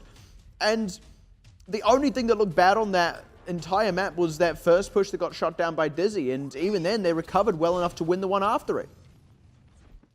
It's a bit tough for HQ, yeah. And I gotta say as well, it's interesting because they typically say Eddie Boss is their Sombra specialist. This is coming from their own words. They describe Eddie Boss as the Sombra specialist of their team because he's specifically the support player that practices Sombra. This is kind of a reason why I actually believe Carriers is out at the moment. Carriers is back on the bench because Carriers' focus is not to play the Sombra, whereas Eddie Boss's focus is. But so far, I don't know, the Sombra hasn't really been paying dividends for the team. Not in the way it has for Flash Wolves anyway. No, certainly not. In any case, a lot of questions about Fireball on defense. Let's be frank about that. One thing I may actually kind of want to see here is an attack Sombra out of AHQ. It doesn't look like they're going to run it, but we did actually see Matchy do it earlier this weekend. It was Hong Kong Attitude. Sorry, you're right. It was Hong Kong Attitude against Matchy. You're quite correct there. But I don't know. It's not happening, so I'm not going to talk about it too much here. But AHQ do seem like the sort of team that could do that and leverage it. In any case, Lazy Titan back onto this Widowmaker. It would have to be something they would have really prepared. They have to practice it a lot beforehand to really pull it off properly. Lazy Titan back on the Widowmaker, like you said, wasn't super impressive, I would say, on Ruins on Ilios, but maybe a little bit of a chance to prove himself here. Yeah, well, in any case, you get a lot of time to make those picks, but good play by Rocket to just get right on the aggression there, kind of split AHQ before they can get too much in position, take too much of an advantage out of the kind of positioning, the defensive positioning, the hiding that gets forced when you've got that Widowmaker. Now Lazy Titan getting aggressed upon as Cowman is forced to retreat. Good pick onto NZ and R, but the rest of the DPS is getting dealt with as Aputo dives the backline. Dizzy, unless he gets something crazy, he is actually just going to have to back out of this one, and I mean, sometimes Dizzy does just get really great kills. He kind of wants to commit to this one anyway. He's just sort of like, I'm Dizzy, never mind, I'll keep going, and it's kind of working. I'm Dizzy, but I'll keep driving today. Nothing's going to stop me from getting home, and Pulse Bomb goes down, misses. Yeah, now with this nano boost onto Rocket, they actually have an opportunity to try and clear this one out, but it's AHQ getting the kills through. That came out of nowhere. Fireball, it looked like they actually had everything all set up and ready to go, but AHQ just kind of got all the frags all at once. It was... Yeah, that was a really quick infra sight out of Lazy Titan as well. Does get that kill onto Aputo. I can see why he used it. He will go for the swap here, so, you know, why not check for any potential recontest? There were going to be none out of Fireball. Going to be setting up that Sombra defense, much like AHQ did to them, and even bringing out a McCree. Like, what I want to say, this is much like what Flash Wolves are doing tonight, specifically against Sun Sister. AHQ do want to do a little bit of experimentation. I don't know if this is something they bring out against either Flash Wolves or Blank, but they're going to bring it out here to see if it works. This is because of Sombra. I guarantee you that. This is the triple DPS way of dealing with a Sombra, whereas normally you'd run something like a Roadhog. Sombra did this. Yeah, this is Sombra's fault. In any case, McCree and Sombra, they've been seen drinking in a bar together, so obviously they're friends. But in any case, great opening by AHQ. Already looking set to cap a third. Lazy Titan, the only one to go down there for self-destructing. It does zone off AHQ for a moment, but now hiding the aggression back on as they pick Aputo and Rocket looking well poised on this one all over the point. Question is, will they get more than just the 1/3? I don't know if they will get more than 1/3 actually, because the stall is kind of good here for Fireball, and they should be able to come back out swinging here. The respawns are through, and they will have a Dragon Blade as well. So when SAHQ get a great fight win here, this second, third cap should get stopped up. The EMP is out. They're still getting the frags through, actually. Caught Aputo before he was able to commit a Dragon Blade, and now they take out the rest of the DPS, so never mind all that. AHQ only losing Crappy. Now they're going to get even more of this point. It's going to be a full cat. It may just be a Fireball aren't careful. Now it's actually on Aputo to turn it around. Yeah, they're going to have to throw everything in the kitchen sink at this one, but Aputo dies again. Never mind all that. And with double the time, AHQ get themselves a cap. And yeah, like you said, double the time, so much faster. I mean, Fireball absolutely melted there. McCree or not, Lazy Titan looked like he had barely any effect. They didn't even need him. The McCree was just there for show. The other 5 members cleaned house. And Fireball, look, they're really struggling here. The second time now, if we said before on Volskaya, look, the Sombra picked out far too early. Don't get a chance to see what the Sombra looks like. This time, you get a little bit more time to see what the Sombra looks like, and it didn't look pretty.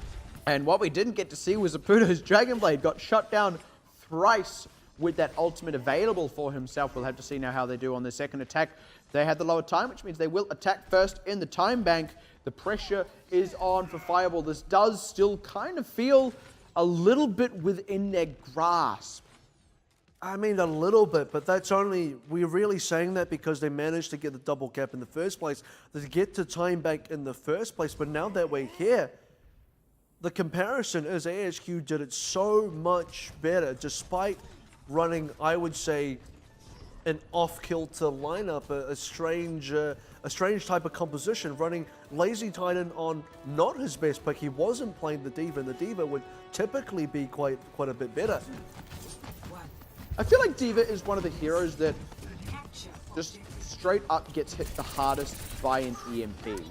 So maybe that's the reason. Yeah, but outside the EMP, Diva is just so good. So for like 6 seconds during the EMP, sure, but for all the other time, Diva's amazing. In any case, here's the push now for Fireball. Good pressure being exerted, but no kills through either way just yet. Actually, Fireball backing off a little bit, and also AHQ kind of wheeling around to reposition on this defense. And Dizzy's trying to find positioning here. He's sort of looking for that angle, and the first pick coming out means time already Cowman's in behind them. Not looking great for Fireball, so... Yeah, they do actually get Lazy Titan out of the mech, but unfortunately losing Aputo. Like I said, Cowman was in behind them, and the rest of HQ had wheeled around to position on the far side high ground, so they're kind of laid a little bit of a trap there, set that one up and moved in with the pincer there, and Fireball lost a lot of the time on their clock. And a lot of members as well, you know, it's getting difficult to really look back on the other games when we say, look, Fireball, they know when to cut their losses, they know how to damage control, and here they're just feeding members, and this is Fireball kind of going downhill, specifically against AHQ, so it's not looking great. I'm kind of concerned for them. You want to at least cap this point. I mean, you don't want to end up in a situation where you have to completely hold this first point for almost 5 whole minutes, not even able to give up a third. It's looking a little bit ropey for Fireball, but good pressure as they catch Cowman, who is a little overextended. Now the sound barrier to extend their time in this fight, give them an opportunity. Good neutering out of Dizzy there with that defense matrix, and it stops up the entirety, in fact, of the tactical visor. Erican with the ultimate on the point, though, is dealing with a lot of members of Fireball. Ultimates are available for them, and they need to start committing some here. They have to win this fight now and have a bit of a snowball. They're trying to stall so that Pudo can get back in, and they are starting to get some good closeouts. Should be able to short out Erican here. They really want to catch him up. Yeah, good positioning by NZ now to catch him if he got any further than that. The cap will actually come through here now for Fireball. Oh, Cowman. This is an interesting commit. I think he's just trying to run down the clock. He's actually getting a lot of kills here, and it doesn't matter what the result of this is, because he either runs down the clock or he prevents the cap altogether, and both of those situations are winning situations for AHQ, and still the cap has not come through, which means, you know, this is all going in the way of AHQ. But you do still get 30 seconds with the cap. Look, it's not a lot of time, but it might be just enough, because actually Fireball were able to charge a few more ultimates off that. They didn't have to commit more to catch Cowman. Crappy gets picked by Kurlos. They've got ultimates. This is how snowballs happen. They are right onto the point now. Pudo still has a Dragon Blade. Now looking to open it up here, and AHQ are getting melted. The sound barrier gives Fireball plenty of room to breathe. Dizzy getting picked out. Lazy Titan forced out of the mech. No ultimates to use, none whatsoever. First third through. They are on a roll here, looking to get the second third. They are still dealing with AHQ as the spawns come in, and now it's AHQ trickling on, looking to secure out the second one. Nano boost nearly there. And they've got this Dizzy tactical visoring. In fact, I meant to say Soldier. He gets 2, and Ninth didn't quite stop that one up. They gave him room to breathe. He took it. He ran with it, and on the cusp of actually getting a full cap out at the 11th hour, Fireball are now getting beaten back. We will fight them on the beaches. We will fight them on the second cap, and AHQ do keep it just a little bit secured.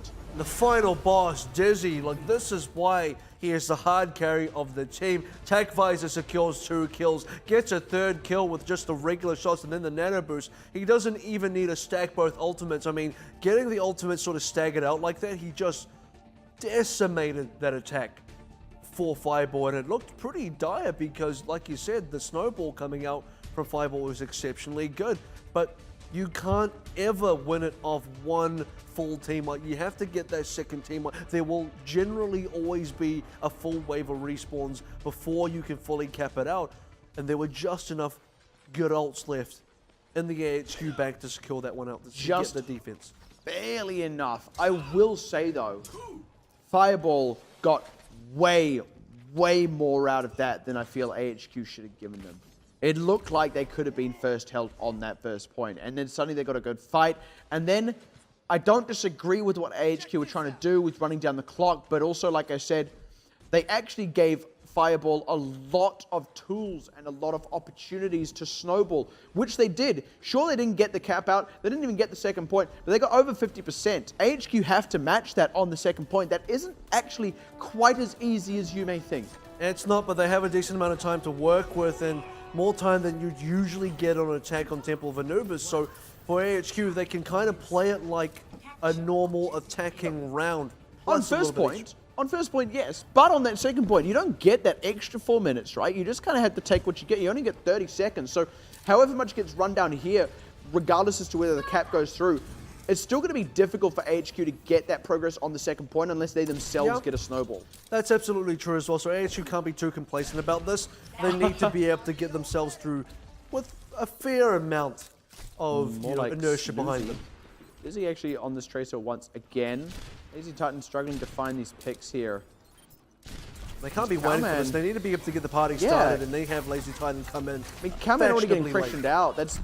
That kind of just caused the fight before it really broke out there. They kind of want to stick around and keep this pressure going, but Dizzy is really getting hurt here in this room. They cannot afford to lose either him or Erican. They're getting some good charge up on the healers, but Ilios has already got his own nano boost anyway. Which is really quick, by the way. This is going to give Fireball a decent amount to sort of be able to hold on to, but still, Lazy Titan not being dealt with at the same time. Lazy Titan hasn't really done that much himself either. No. Dizzy finds Ilios. Does whiff the pulse bomb, unfortunately, but it doesn't even matter. Now picking up NZNR, and the Dizzy show is back on, folks. Apudo does get one trade back, but it's Lazy Titan. He's not even on the point. They didn't really run down much the clock at all, only about a minute and a half, which isn't terrible, but there is now a lot of time here for HQ to catch the second point, and they will have a good run of ultimates for a snowball. And the infrasight was really important there. You said, look, they found Ilios. They found Ilios because everyone was revealed. At that point, they found just about everyone on the Fireball side. And now we talk about momentum. Momentum is absolutely behind AHQ. They got all the wind in their sails, looking for an engage here. Cowman already in position. Dragonblade ready to go. I mean, this is great for HQ. They're definitely in a good spot. Straight onto Ilios, who suddenly finds himself completely surrounded.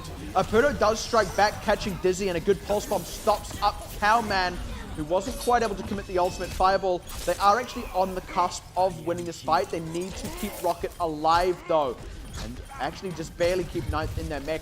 Didn't commit the self-destruct. I'm actually very proud of him for that. HQ, though, they're still actually getting these kills through Fireball. They really need to fight to the nail. There we go. Closing out on Lazy Titan should secure this fight for Fireball with actually no progress on the point for AHQ. They need to not trickle in here. They have to play for thirds. And they got the time to do it as well. I mean, they've got a decent amount to run down here before they have to get really desperate. That's for AHQ. They didn't get their first turret, which is a little bit tragic. Yeah, this is important for Fireball because they've stopped the snowball. They actually give themselves an important window. That was, I would say, the hardest and most important fight for them to win. But this is an interesting pick. It kind of is, and I think they're expecting... It really forces AHQ to push... It's a difficult push because all three of the entrances do have a lot of... they're quite narrow and they're quite tight, and already one pick goes the way for that Junkrat. They made it work. The only thing is, now that that's done, the element of surprise is no longer a factor. I don't really see Dizzy getting caught out by that a whole lot more. I'll tell you what, you know, when things really need to start happening, Riptide, the ultimate here, is not really going to do anything. So that's something you got to consider as well for Fireball. They're going to be one ultimate down, and EMP as well. Like that's an ultimate that isn't going to do a hell of a lot of damage either. So you got to consider the actual power output, the actual power coming up from the team is a little bit low. They're really relying on Apudo to make something happen here. But yeah, like I said, they're not going to get caught out by the same thing twice. They've already dealt with NZNR straight on top of Rocket as well with the ultimate. Now Lazy Titan opening up. HQ had the full run for themselves, and Eddie Boss with that Transcendence keeps the team tided over. Ninth can buy time with the self-destruct, as can Rocket Dizzy and God mode. Yeah, Dizzy absolutely on fire, unsurprisingly. And all this is going to do here for Fireball is buy time. Rocket as well can commit his ultimate. Ended now dying once again as he comes down to the point, and that's going to force Rocket to commit his ultimate. Needs to not step off the point too much because they can't afford to give away any percentage, but they're not exactly killing AHQ here. So AHQ still looking in great shape. Erican does get picked off. Fireball are starting to swing back, but it's a little bit ropey. It's not looking super clean, but hold on, here we go. Unless Dizzy gets something crazy, they may have just stabilized here. And with less than a minute on the clock, I'm not so certain that HQ can really hit back hard. I gotta correct myself for a little bit there as well because I thought it was Dizzy. That's actually Lazy Titan. Lazy Titan Soldier was so impressive, I thought it was Dizzy for a moment. So, you know, I'll give him that. But now Cowman is on to the Hog, so this is kind of...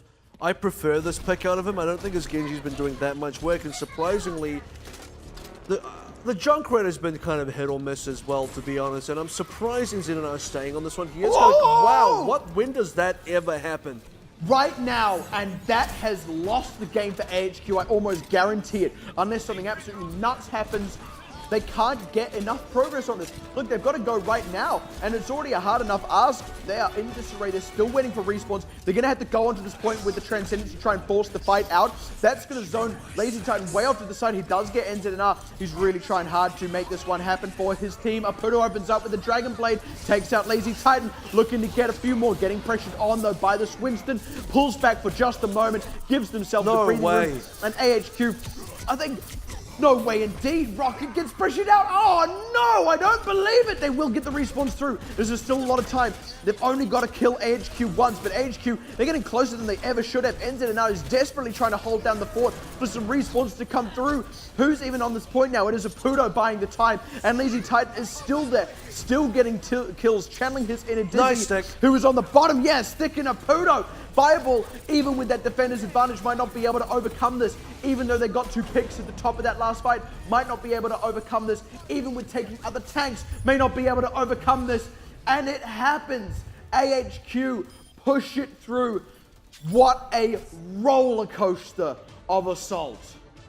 And it was really, wow, that was a pretty tight one because I felt like they could have gone either way. There was a moment there where AHQ had, like 3 members left to go. Respawners were coming back out for Fireball as well, and it looked fantastic for Fireball, but at the end of the day, just so many more picks, and Eric in just a bastion of, I wanted to say hope, but I mean, it was just, what was a good way to describe that? Eric in just did not go down, kept the ball rolling for AHQ, and the respawners got back in there quickly enough, got better picks towards the end, and Engineer's Junkrat, unfortunately, after the Riptide double kill, which by the way is kind of unexpected. Like I said, I thought that had just won them the game. Unexpected, but the damage after that was just kind of negligible. If Erican does not get man of the match, I'm going to be really upset, because not only did he got the play of the game just there, right, and it was phenomenal. He was so great with his target selection, and at the very end, when those respawns were coming through, he was the one on the point getting the kills. He was the one putting the damage onto Rocket. He was the one dealing with Apudo. It was actually him putting on the pressure. It was less the DPS, because heck, for half of it, the DPS was dead. They were still respawning after that Riptire. That's true. That's absolutely true. And Erican, like I said, is the one that kept it alive for AHQ, is the one that really kept the ball rolling for them when it looked the worst, when it was really a time I felt Fireball were probably going to take that. I was on the edge of this couch, just leaning over, watching the screen so intently. It was. You nearly fell off. Yeah. I was mostly enraptured. I had to hold you back. Like It's right. I wanted to jump into the screen, right? Like, Deserved to save you.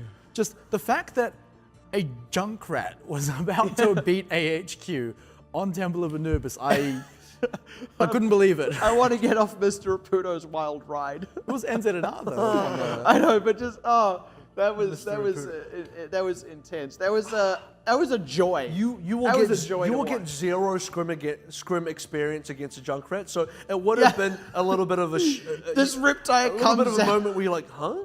So I haven't seen one of those since beta weekend. It's true, because like even when you play, even if you're a pro level player, you're playing ranked, you're not going to see that either. So it's just like, when do you ever see that? You always forget how to play against it. You Also, it's such a niche sort of pick where it's so ineffective that because you forget how to play against it, it becomes effective again. But here's the big thing as well, right? It's a change that was a little bit ago, but Junkrat now doesn't kill himself with his ult. Yeah. And when we saw that double kill come out with the Riptire, a lot of that comes from, okay, I see up in the horizon a Winston jumping towards me because I'm a Junkrat, very easy to just take out. How about I just charge up this Riptire and just blow it up immediately, right? Because by that time, Winston's jump's already in action, right? He's walling towards you, and he can see this Riptire coming out, and his life is flashing before his eyes. It just happened that, well, he had a buddy there with him too. He sees himself on the moon, sees the scientist with the glasses, and his entire life. Well, I don't even know how much we can take away from that. Look, Fireball do actually look good. They look better than ever. It's still not good enough to beat either AHQ or Flashballs, but let's be clear in saying that isn't too unexpected. And as much as we're a little disappointed they weren't able to take a map off either of those two teams, they weren't exactly expected to either, and this has still been a good performance in spite of that. The only reason we're disappointed is because this is suddenly a good performance where maybe we weren't expecting that. I would still willingly give Fireball a most improved award at this point. Maybe another team will improve even more than them between now and the end of the tournament, but I almost wonder if in the final round robin, Fireball will actually be a team that can take maps off these top 3 teams. Maybe not take entire series, but surely the ceiling is far higher than it already is. Yeah, and I think for Fireball, is their goal in the 4th round robin should be to overtake Hong Kong Attitude. That's an achievable goal, and they would have to beat Hong Kong Attitude to sort of do that as well, but I believe that would actually be quite an interesting and close matchup. If Fireball have traditionally not have great chances against Hong Kong Attitude, but with the recent improvement from them, this is now going to be a really good game. Yeah, Well, you can see the results there. I mean, part of it is Hong Kong Attitude have not played as many games. They've actually played a whole 5 less matches here than Fireball. Now, 2 of those games will be against both Detonator Golden Sun Sister. Let's be clear, those are expected wins for them, but they will have to come up against all those teams above them. Have already lost to Matchy Esports, and yeah, if Fireball do beat them here, maybe they can actually surpass Hong Kong Attitude, or at the very least tie with them. Surely they are capable of it. I would even say if they don't surpass or even tie with them score-wise, if they're at least beating them by the end of the tournament, that's an achievement in and of itself. I mean, if it's not reflected on the scoreboards, then it could be reflected in a power rankings kind of sense. Exactly right. I mean, that's something that just got a very unique thing of its own, right? After the first week of the round robin, we just saw a very clear-cut leaderboard where we could very confidently say every team here is just better than the team below them in terms of results, right?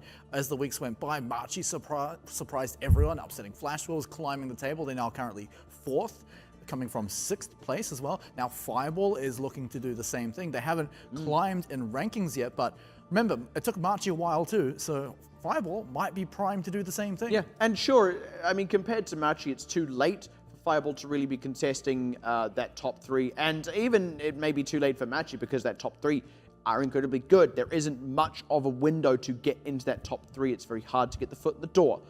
We've talked a little bit about that, and we'll touch on that in another point surely, but the only other major change we've seen, like we said, has just been that kind of jostling of that top 4 and or top 3 rather, and to kind of speak to that as well, Blank went undefeated in the first round robin, AHQ undefeated in the second one, and this is looking like Flash Wolves round robin. They did actually pick up that win against Fireball. That is what matters. They've already taken out AHQ and Blank both. I don't think anything really stands between them and that undefeated run in this round robin. So the question is, who gets in the last one? Does anyone get it at all? In any case, man of the match, I'm disappointed, but it goes over to Cowman on the Genji specifically. No Erican on Winston, but I suppose it's man of the match. It's not just man of Temple of Anubis, so well-deserved, I'll be completely honest. He was pulling off a lot of very good ults, generally when he had the nano boost on him, but was also applying a lot of that pressure onto Kurlos. I think Cowman really struggled on Ilios, and then after that, when we got into King's Road, things got a decent amount better. He was playing tank. I think he was playing Genji, but he was playing tank a decent amount of time as well. So when we sort of got there and then onto Temple of Anubis as well, that's when Cowman really stepped it up again.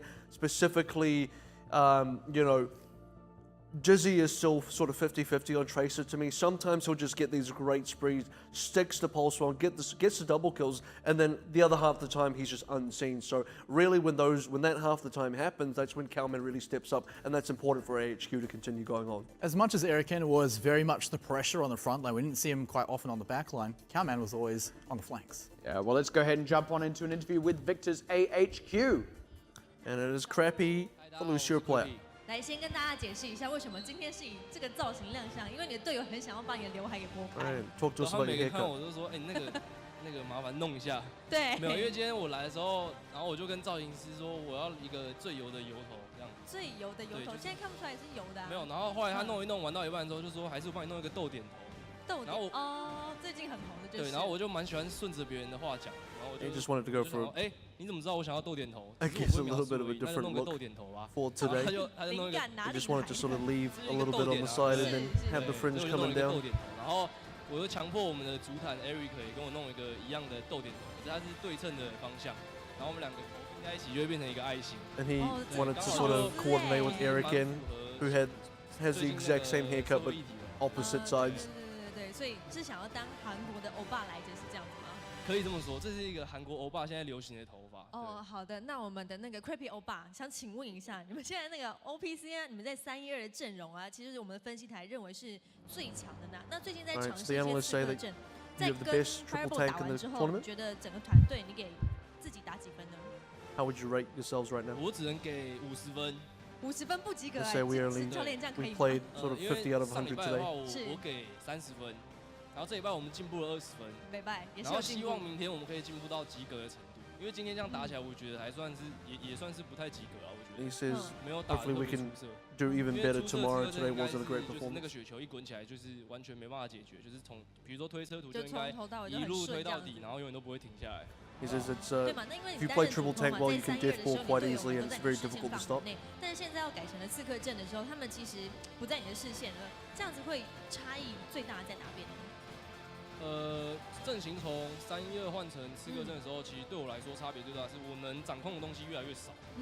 对，所以其实大部分的东西会，因为我会变成是一个没有视野的人，因为我的功能就比较没有视野，对，保后排，是，所以我看不到东西，其实脑袋比较不会有想法说应该要怎么做，所以就变成是这比较考验前面刺客的沟通。那我能做的就是只是就是比如说帮他们一样点招啊，或者是告诉他们这波。 It's kind of saying like it's difficult changing from triple DPS, sorry, changing from triple tank onto the DPSs and 我觉得 as 我们刺客阵打不好，一部分的原因可能也是因为我还没有很适应这样的方式去。 as the caller of the team, the Lucio played the back, he takes quite a bit of responsibility to sort of decide the pace of the game and what 对， the 因为 team 因为 needs to do. 其实前面不管打赢打输，我都不知道是为什么啊，就是他打赢可能是因为。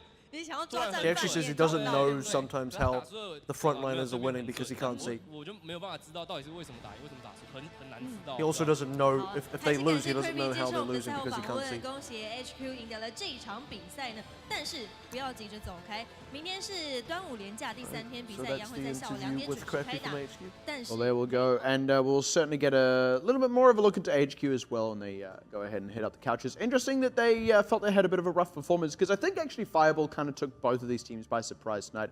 But in any case, that is AHQ's win. Congratulations to them. Let's go take a more detailed look. And it's with Lazy Titan. 好，请跟大家问个好。开始了，对不对？对啊，开始了，已经开始了。好，大家好，我是易。对啊 Says ，Lazy hello, Titan。 I'm Lazy 为什么你的 ID 叫 Lazy Titan，但是你 Why 的 is your name Lazy 大家都叫 Titan? 你 Hihi？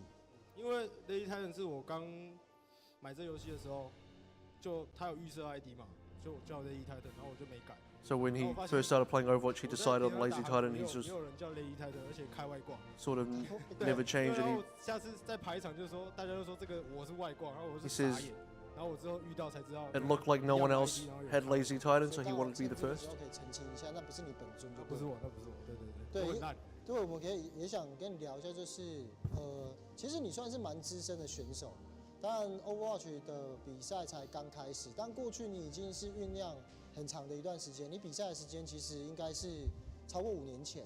那你可以跟我们聊一下怎么踏入这一块 So you've got a long history as a competitive player.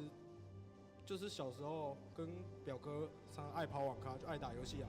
然后以前是打 CS 嘛，就是 Played a lot of games with my 射击游 brother. 戏然后 First game was 一 CS. 直玩，然后反正就爱打游戏。然后之后接触这款斗争特工有机会，然后就来打了，来打职业这样。 Played for a 对 very long 上 time 次 before he got 你 into 有 HQ. 去世界杯，有。 So 可 we 以 went to 跟我 World 们 Cup 聊一 last 下 year. 那个时间点的一些状况吗？你们在那个时间点，我觉得相较于现在来讲，也许今年出国是比较有机会，因为我们有职业比赛的环境，然后包含你的练习量也是比较足够，有固定的队伍。那你觉得之前跟这一次有什么地方是，那边有没有什么比较特别的回忆？ What would you like to see this year for the World Cup? 因为上一 Coming 次 from last year. 主要是国家票选各国的 So last year 明星吧 was 算人气选手吧。 just a 啊 full 今年可 vote 能就是 from everyone. 职业联赛比较成熟，今年的强度应该会比较强。去 This 年 year's 有点 team should be 就是 better. 也是很强，但是就是可能没有那么成熟，因为大家都是票选那种人气啊、实况组之类的，所以今年可能会比 We've 较 got a 强。 committee that's going to choose the team this 那 year. 另外一个问题就是，其实你们312标准这应该是目前 OPC 联赛里面最强的。那可是相较于你们最近其实比较常在练一些刺客阵，那相较于2个阵型来讲，你们刺客阵其实稍微会有一点抖，你觉得原因是什么？就是两只刺客太烂了，Your 就2只刺客比人家烂了。那也 he 没 says 办法 our DPS is 跟 weaker than other DPSs in the tournament. 可是我们从刚刚的一个比赛结果，我们是觉得 Cowman 他的一个原势，相较之前啊，我觉得有蛮大的昙花 So 一现 Xander saying 昙花一现。 Kalman's Genji looked pretty good. 超烂。超烂就对了。 Lazy Titan says no, it's no 怎 good. 么讲？就有点像在4打6的感觉。 It feels like we're playing 那你觉 4v6. 得刺客阵才会这么烂。他跟 Because Pixie of 的闪光 DPS 哪一个经验发挥比较好？ You feel like they did well 闪 today? 光第一粒就是脑子比较不好。 So Dizzy on the tracer. 他就是准，可是他 He has good aim, but his decision making is bad. 需要再聪明一点，我们应该会更强。 So if he was a bit of a smarter player, that would be better. 我觉得这完全都是你讲出来的。Xander says, I'm not trying to bait you, but 也大家应该也看得出来啊，其实。 Lazy Titan says it should be pretty obvious to everyone. 对啊。那有另外一个问题，你知道暴雪电竞馆有非常多的女性员工，然后有一位，我是讲真的哦，这个不是假的，我发誓这是真的，有一位女性员工很欣赏你，你知道这件事吗？我不知道。 你真的不知道？ So apparently, Lazy Titan 那 has 你对这件事有什么看法 a really popular female 欣赏 fan. 你，我觉得蛮不容易的。为什么蛮不容易？欣赏我欣赏我就欣赏我。那你会大方留给他一些？可以，我的私下聊，私下聊。对，因为其实他非常拥护你，因为我们之前有在讨论过，就是最帅的几位选手，那因为他拥护你的关系，所以你进入到前10名，不是前5，前10。前10，对，第1名是谁？ He's the top 10 of a list. I didn't quite get what that list was, but he's in the top 10. 没有什么公信力。没有啦，我不是选手啦，但是 Crappy 真的有进到前5名。那因为那一位 Crappy is apparently top 5特别，我不知道为什么他特别喜 for 欢。 attractive player. 谢谢。对啊，那对于还有一个问题就是你们现在的一个状况，因为练习的时候比较常跟一些韩国队或者是中国队训练。 So you also scrim a lot of Korean teams? 两边的一个风格有什么不一样？ What's that experience like? 韩国的队伍主要打法就是刺客很强，原式闪光都超强。Korean teams have very good DPSs. 敢出原式闪光就是很强。 Their Genjis and Tracers are incredibly 中国的 good. 打法刺客也是很强，可是他们的弹也很强，尤其他们的双飞才是最强，我感觉。In China, 然后中国的 it's kind of similar, but the tanks are also good, and the pharmacy combos in particular are actually pretty 对 good. 于现在的你们，因为我觉得你们已经蛮接近可以进入到季后赛，但有一些地方还需要努力，比如说跟闪电狼上一次的一个对战，它结果并不是太理想。你觉得队伍还有什么地方可 So 以 you're 进步？ pretty much guaranteed in playoffs. 可能就是 Where do you need to improve? 还不够强吧？就我们可能 Still need to improve on DPS. 就是刺客阵的配合还有沟通吧，就这样。Need to work on their coordination and communication. 好，谢谢你接受我们访问。那么也希望你们在接下来比赛都能够获胜。好，谢谢。这边跟观众朋友 Hope you 说拜拜 guys 咯 can do well in the future. Well, there you have it, and yeah, maybe they will, but like they said, pretty much guaranteed playoff spot for AHQ. A lot of this does feel like score inflation, but there are still questions to be addressed between them and the other top 3 teams before they even hit playoffs in that 4th round robin. But that, as they say, is that. So with the night all well and truly wrapped up, let's go ahead and take a look at how the scores fell. And it's been a pretty predictable night, all things considered. And in a way, the most heartbreaking one was actually that first one, Detonator Gold versus Sun Sister. And it feels like Sun Sister just can't seem to find the place to improve. Then went on to take a very expected loss against Splash Wolves, who then picked up a win against Fireball, followed by AHQ Esports Club picking up a win against Fireball. Once again, expected results, but I feel those 2 matches, like I said, Fireball actually came out and impressed tonight. So with all that said and done, taking a look at the standings now, nothing really has changed, but certainly I think the power rankings will have, if not by the end of this, by the end of today, then maybe by the end of this week, as Fireball do seem to be on the up and up, but it still seems to be the case that the 2 Japanese teams cannot catch a break and no one can quite touch those top 3 teams. I'm going to have to see a few more Fireball games before I really rank them above Hong Kong Attitude and Marchi, but we will get those games. That's the great thing, right? And specifically, at least in the 4th round robin, and maybe even during the rest of this one, we'll see them play off against Hong Kong Attitude and Marchi, which are really the ones that where Fireball are going to start overtaking, if not in power rankings, but even the leaderboard themselves. So those are the matches that I'm really waiting to see. Yeah, well, always a joy to watch Fireball, but that's all the Fireball watching we get to do for tonight, and that is in fact all of us for day 2 of week 8 of the Overwatch Pacific Championship. Still 2 more days to go of this long week, so do stick around for those, but that's us for tonight. So, of course, from all of us here at the Full Circle production team, thank you so much for tuning in. Have a wonderful night.